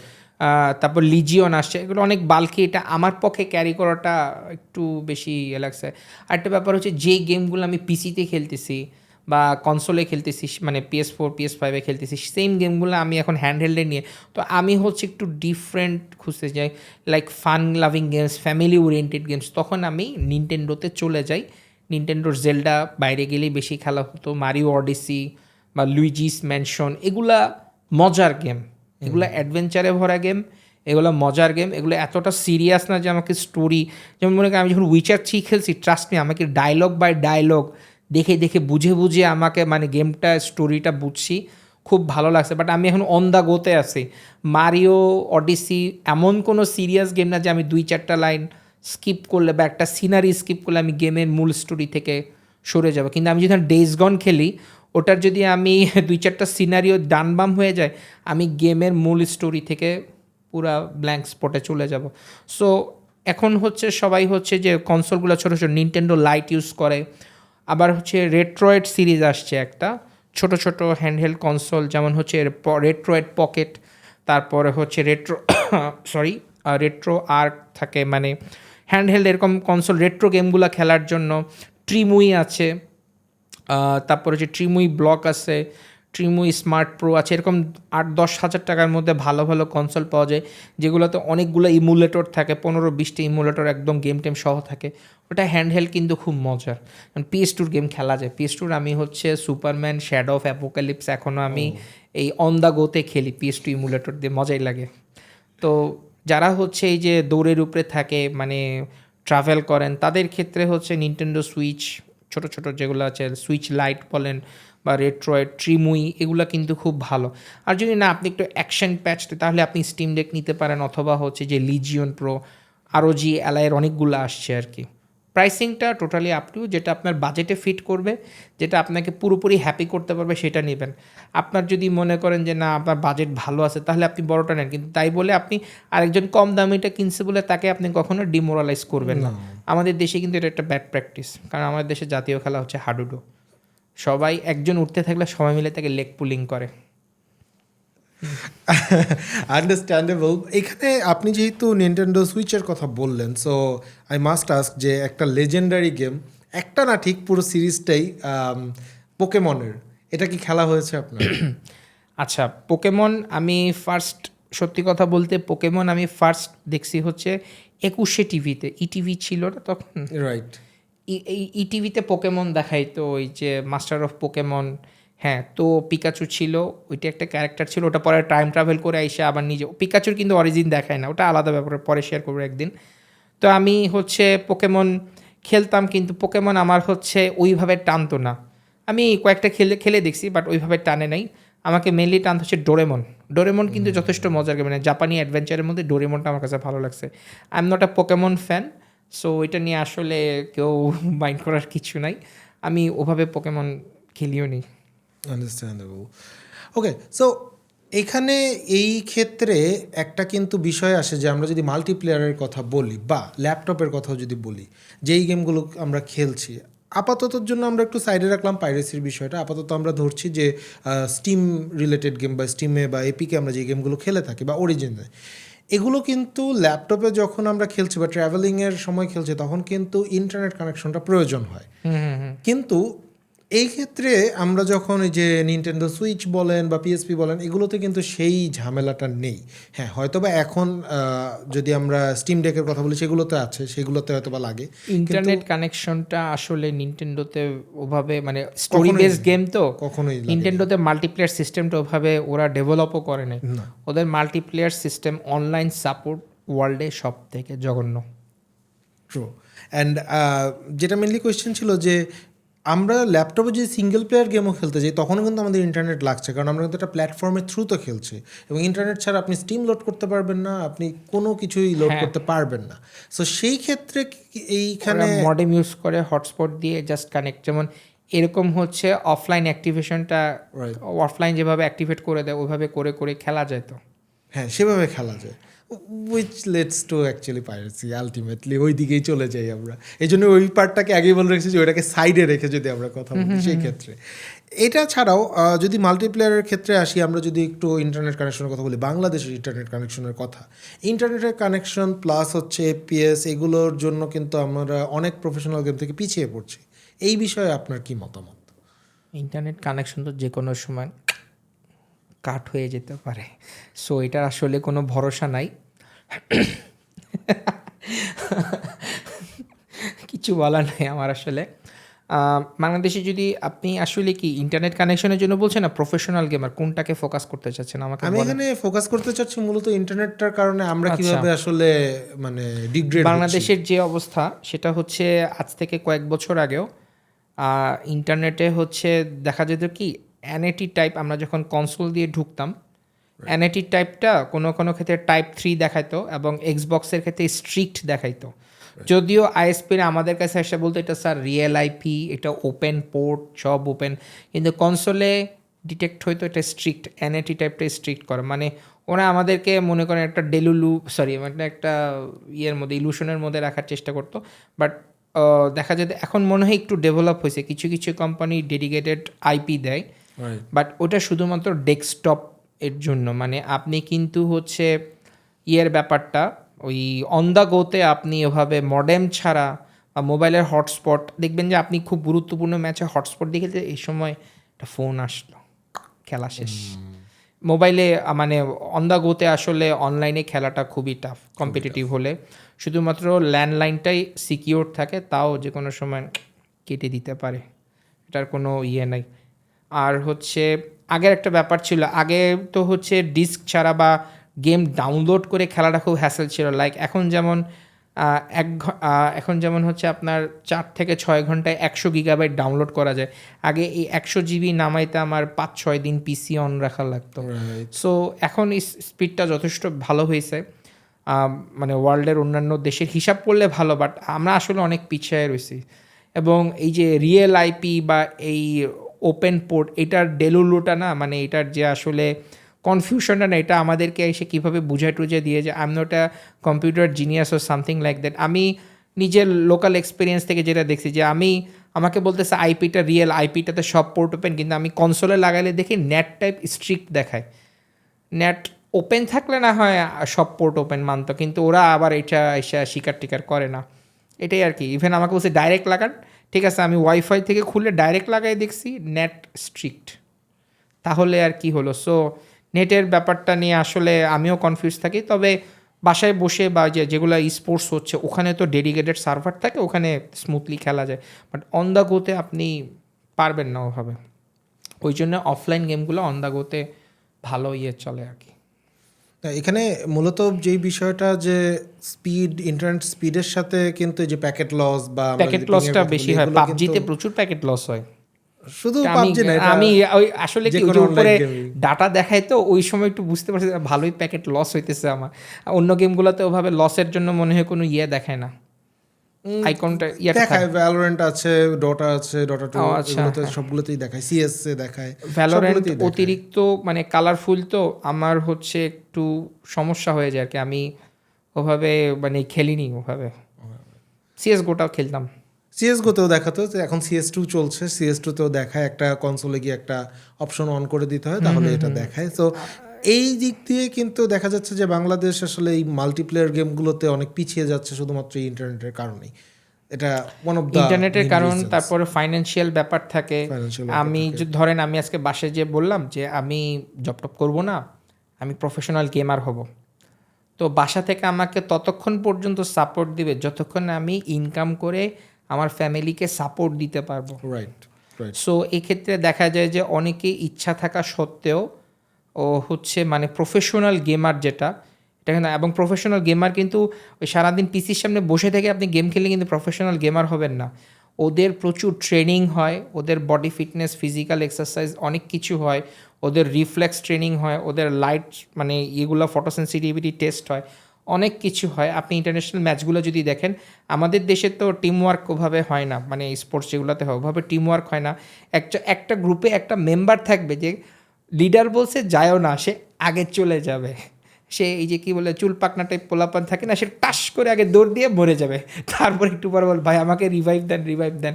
এটা কিন্তু হবে, কিন্তু ট্রুলি টিম ওয়ার্ক মানে প্রফেশনাল গেমার ওইভাবে কিন্তু হয় না। মানে ওগুলো হতে হলে আমাদের প্রপার স্পন্সরশিপ লাগবে, তারপর এই গেমটা কি বাংলাদেশের জন্য আদৌ ভ্যালুয়েবল কিনা, এগুলোও অনেক ফ্যাক্ট। দেখা যাচ্ছে একটা গেম ট্রেন্ডে আছে, এটা খেলতেছে, CS:GO ট্রেন্ডে ছিল, ধুমায় খেলছে, হঠাৎ করে ভ্যালোরেন্ট এসে, না ভ্যালোরেন্ট না, অ্যাপেক্স লিজেন্ড আসলো, আসার পরে CS:GO থেকে অনেকে, CS:GO না এই ব্যাটেল রয়্যালের অনেকে ছিল, ফট করে অ্যাপেক্স লিজেন্ডে চলে গেল, অ্যাপেক্স লিজেন্ড থেকে আবার অনেকে ভ্যালোরেন্টে শিফট হলো। সো কন্টিনিউয়াসলি তারা একটা শিফটিং, মাঝখানে কিন্তু পাবজি অনেক হাইপ হয়েছিল পিসিতে, ইভেন পাবজি লাইটও ছাড়ছিল, তারপরে পাবজি লাইট গায়েব। সো এখন মনে হয় চলতেছে ব্যাটেলফিল্ড 6 রেড সেক, ওইটা আমি নিজেই খেলি, আমার মজাই লাগে, কিন্তু একটু সময়টা একটু দেখা যায় যে একটু একদিন 2-3 ঘন্টা বেশি ছুটি পাচ্ছি, লাইক একটু বড় ছুটি, যেমন এই একটা ছুটি গেল 4 দিন 5 দিন, তখন একটু 6-7 ঘন্টা খেলা যায়। রাইট। এটাই আর কি বললাম আর কি, বাংলাদেশের জন্য প্রফেশনাল গেমিং এখনও আমরা অনেক পিছায় রয়েছি। আমাদের প্রপার ট্রেনিং বলেন, প্রপার স্পন্সরশিপ, এগুলো যদি না হয়, মানে আপনি একজনকে প্রফেশনাল বানাবেন তো তার আর্নিংটাও আপনাকে দিতে হবে। আপনি যদি তাকে ফ্রি বলেন তুমি প্রফেশনাল গেমার হয়ে যাও, গেমটা ও শখের মধ্যেই রেখে দেবো, প্রপার ট্রেনিং নাই, শুধু সারাদিন গেম খেলে ট্রেনিং হয় না। আমি বেশ কয়েকটা জায়গায় দেখছিলাম ওদের ওভাবে বিল্ড আপ করে, ওদের পড়াশোনা হয়, ওগুলো অনেক কিছু থাকে, প্রত্যেকটা ম্যাপের উপর ওদের আলাদা আলাদা ট্রেনিং হয়, ক্লাস হয়। আমরা তো ম্যাপ মুখস্থ করছি, মানে খেলে খেলে শিখছি, ওদের আগে ম্যাপ ট্রেনিং হয়, এভাবে হয়, অনেক কিছুই হয়। আমি দেখে আসছিলাম, এটা থাইল্যান্ডে বেশ কয়েকটা আছে ওদের, আমি থাইল্যান্ডে গেছিলাম, ওখানে দেখছিলাম যে ওই যে ওরা হচ্ছে ওরকম আসে সকালে, ক্লাস টাস ওদের সার্টিফিকেটও হয়, ইভেন বেশ কয়েকটা দেশি ইউনিভার্সিটিতে প্রফেশনাল গেমিংয়ের উপর সম্ভবত ওদের কোর্সও আছে। Right, right. বাংলাদেশের ইউনিভার্সিটিগুলোতে এখন মনে টুর্নামেন্ট হয় 2টা বাংলাদেশ ইউনিভার্সিটিতে মানে প্রফেশনাল গেমিংয়ের উপর মানে কোর্স স্টার্ট করছে, আমি যতটুকু শিওর না, হতে পারে, আমি একটু ফাইন্ড আউট করে নিব এটা। এখনও আমার জানার মতো এখনও শুরু হয়নি, বাট খুব সুন হয়তো বা আমরা এই দিকেও যাব। তবে এখন ইউনিভার্সিটিগুলোতে অনেক গেমিং ইভেন্ট হচ্ছে এবং এটার সাথে সবাইকে পরিচিতি করাচ্ছে। আপাতত এখনও সেই ফ্রেজই আমরা আছি, হয়তো বা খুব সুন আমরা আরও কিছু দেখতে পাবো। ইভেন এমনও হতে পারে যে আমাদের হয়তো বা স্কুল কলেজগুলোতে, যেমন আমাদের একটা সাবজেক্ট ছিল যে ফিজিক্যাল এক্সারসাইজ, ওই রকম হয়তো বা একটা সপ্তাহে একদিন একটা এরকম গেমিং সেশন বা কম্পিউটার রিলেটেড একটা, অলরেডি ল্যাব তো আছেই, ল্যাবে তো অলরেডি কম্পিউটার রিলেটেড কিছু জিনিস শেখানোই হয়, হয়তো বা গেমিং রিলেটেড কিছু শেখানো হবে, যেটার মাধ্যমে আসলে আমরা পজিটিভ দিকে যেতে পারবো গেমিংয়ের। গেমিংয়ে পজিটিভের জন্য আমি ফার্স্টে মনে করি প্যারেন্টস লেভেল অ্যান্ড পাশের বাসার আন্টি, মানে আন্টি বলার ঠিক না, আপনার যে সারাউন্ডিংটা বোঝাচ্ছে, এটাকে আমি রূপকর্তে বললাম পাশের বাসার আন্টি। রাইট। পাশের বাসার আন্টি প্রায় এসে বলে, ভাবি আপনার ছেলে কি করে, গেম খেলে, এভাবে করে কি কিছু হবে, দেখবেন আপনার আম্মা আব্বা বার্স্ট হয়ে গেছে। রাইট।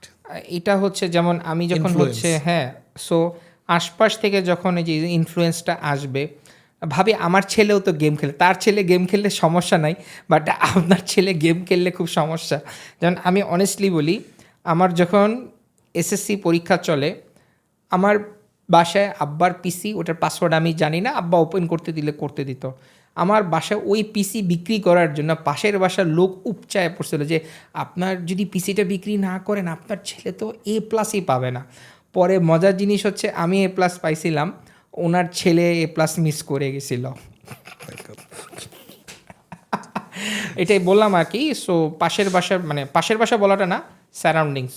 Right. আমাদের দেশের মানুষ, মিডল ক্লাস ফ্যামিলি বলেন, হায়ার আর দিন স্ট্রাগল হয়ে যাচ্ছে ভাইয়া। এটা যদি একদমই কমায় ফেলা যায় যে না ও গেম খেলবে, ওটার জন্য ও একটা ফান্ডিং পাবে, একটা স্পন্সর পাবে, দেখবেন ও আস্তে আস্তে প্রফেশনাল ওয়েতে গেমটার দিকে অ্যাপ্রোচ হবে। এবং আরেকটা ব্যাপার আমি একটু খেলি, প্রফেশনাল গেমারদের মধ্যে কিন্তু অনেক ক্লাসিফিকেশন আছে। যেমন যে ছেলে এই ডোটা 2 স্ট্র্যাটেজিক গেম খেলে, ও জীবনেও ফিফাতে শিফট হয় না। যে ডোটা 2 খেলে, ডোটা 2 আমি এক্সাম্পল দিচ্ছি, যে ফিফা খেলে সে কখনো ফাইটিং গেমগুলোতে শিফট হয় না। যে ফাইটিং গেমগুলো খেলে সে কখনো ফার্স্ট পার্সন শুটারে শিফট হয় না। এগুলা আর আমরা কিন্তু একসাথে সবগুলা জগা খিচুড়ি করে খেলি, ক্যাজুয়াল গেমার। হ্যাঁ। সো আপনি কখনো আমাদেরকে প্রফেশনাল বলতে পারেন না, বাট খেলতে খুব ভালো লাগে, অন্তর থেকে একটা প্যাশন আছে। নতুন একটা হার্ডওয়্যার আসলে টাকা পয়সা জমায় টমেটো কিনে ফেলবো, এরকম একটা বুকের পাটা অ্যাটলিস্ট আছে। আমি দেখছি হার্ডওয়্যার কিনতে টাকা লাগে না, বুকের পাটা লাগে, নিয়ত লাগে, এইটা আমি বিলিভ করি। আপনাকে যদি এখন কোয়েশ্চেন করা হয় যে গেমারদের জন্য আপনি আসলে কি উপদেশ দিতে চান, সেটা কনসোল হোক পিসি হোক, এই রিলেটেড আপনি কি আসলে ফিউচার গেমার যারা আছে তাদের জন্য কি উপদেশটা আপনি ফিউচার রেখে গেমার যেতে তো না, যারা গেম খেলে, চান? Right. একটাই রুল, তুমি ফাইন্যান্সিয়ালি আগে স্ট্রং হও।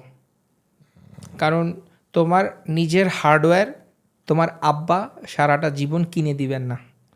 তুমি তোমার নিজের হার্ডওয়্যার সারা জীবন মিথ্যা টিথ্যা বলে পাবো না। বিয়ে শাদী করলে হয়তো যৌতুক টৌতুক হিসেবে পাইতে পারো, বাট ওই ধরনের লাখ খুবই কম। অনেকে আবার বলতে পারে যে না আমি একটা বিয়ে করছি, একটা PS5 নিছি, একটা বিয়ে করবো, একটা পিসি নিব, এভাবে করলে তো হবে না। সো নিজের ফাইন্যান্সিয়ালি নিজেকে স্ট্রং হইতে হবে, স্কিল ডেভেলপ করতে হবে। তুমি মান্থলি ভালো একটা ইনকাম করো, ফ্যামিলিকে সাপোর্ট দাও, তখন তুমি তোমার এই প্যাশন বা বিলাসিতাটাকে তুমি এনজয় করতে পারবা, বা এটাতে তুমি ইনভেস্ট করতে পারবা। সোজা বাংলায় যদি আমি বলি, ধরেন আমাদের দেশে এখন খাবারের পরিমাণ খুব কম, খাবারের ক্রাইসিস চলতেছে, মানুষ কিন্তু তখন এন্টারটেনমেন্টের দিকে ঝুঁকবে না। সো ব্যাপারটা ওরকম, তুমি আগে নিজে ফাইন্যান্সিয়ালি স্ট্রং হও, নিজে ইনকাম করো, তোমার ইনকাম থেকে কিছু কিছু টাকা জমায় তুমি আস্তে আস্তে নিজের সেট আপটা ডেভেলপ করো, নিজেকে একটা সময় দাও। হ্যাঁ, আবার এমন না যে নিজেকে সময় দিও না, তাহলে যখন তোমার সময়টা শেষ হয়ে যাবে তখন কিন্তু খারাপ লাগবে যে কি করলাম জীবনে, তখন কিন্তু এইটা আসবে। নিজের লাইফের শখটাকে পূরণ করো, বাট আবার হচ্ছে বেশি ওভার গেমিং, যেটা যেমন আমি অনেককে চিনি যে সারাদিন সকালে উঠে দাঁতটা ব্রাশ করে একটু খেয়ে গেম খেলতে বসে যায়, ওইটা কিন্তু খুব সাইকো লাইফ, ওইটা কিন্তু কোনো লাইফ না। দেখা যাবে যে ভালো লাগতেছে, একটা পর্যায়ে যে দেখবে যে আমার লাইফের গোল্ডেন পিরিয়ড পার হয়ে গেছে, আমি আর এখন কিছু করতে পারতেছি না। সো নিজের লাইফে ফাইন্যান্সিয়ালি স্ট্রং হও, নিজে হও, বাবারটা আছে ওটা যেটা পাবো ওটা বোনাস, নিজেই স্ট্রং হও, নিজের সেট আপ নিজে করো, ওটা একটা আলাদা ফিল আসে। এটা আমি বলতেছি, এখন তুমি যদি মনে করো তোমার গার্লফ্রেন্ডদের থেকে একটা নিলা, অমুক থেকে একটা নিলা, ওটা আলাদা ব্যাপার, ওটা টোকানো বাদ দাও। নিজে নিয়ে করলে নিজে খেলেও মজা পাবা, নিজের জিনিসটার কদরও বুঝতে পারবা, এবং তুমি একটা ইনার পিস পাবা। এটা আমার personal point of view. Thank you so much doctor Zahir Rashid ভাই, আপনার মূল্যবান মতামত দেওয়ার জন্য এবং মূল্যবান সময় দিয়ে আজকের এই শোটি আসলে বাস্তবায়ন করার জন্য। এবং অবশ্যই ধন্যবাদ সাইকো ইউ স্পোর্টসকে, ভাইয়ার জন্যই আসলে এই প্রোগ্রামটা অনুষ্ঠিত হয়েছে এবং আমরা ডক্টর জাহির রশিদ ভাইকে পেয়েছি। ধন্যবাদ ভাই, ইনশাল্লাহ আপনার সঙ্গে ফিউচারে কোনো একটা শোতে দেখা হবে ইনশাল্লাহ। Thank you so much. আসসালামু আলাইকুম। গেম খেলুন, মন ভালো রাখুন, এবং অবশ্যই মাদককে না বলুন। Thank you.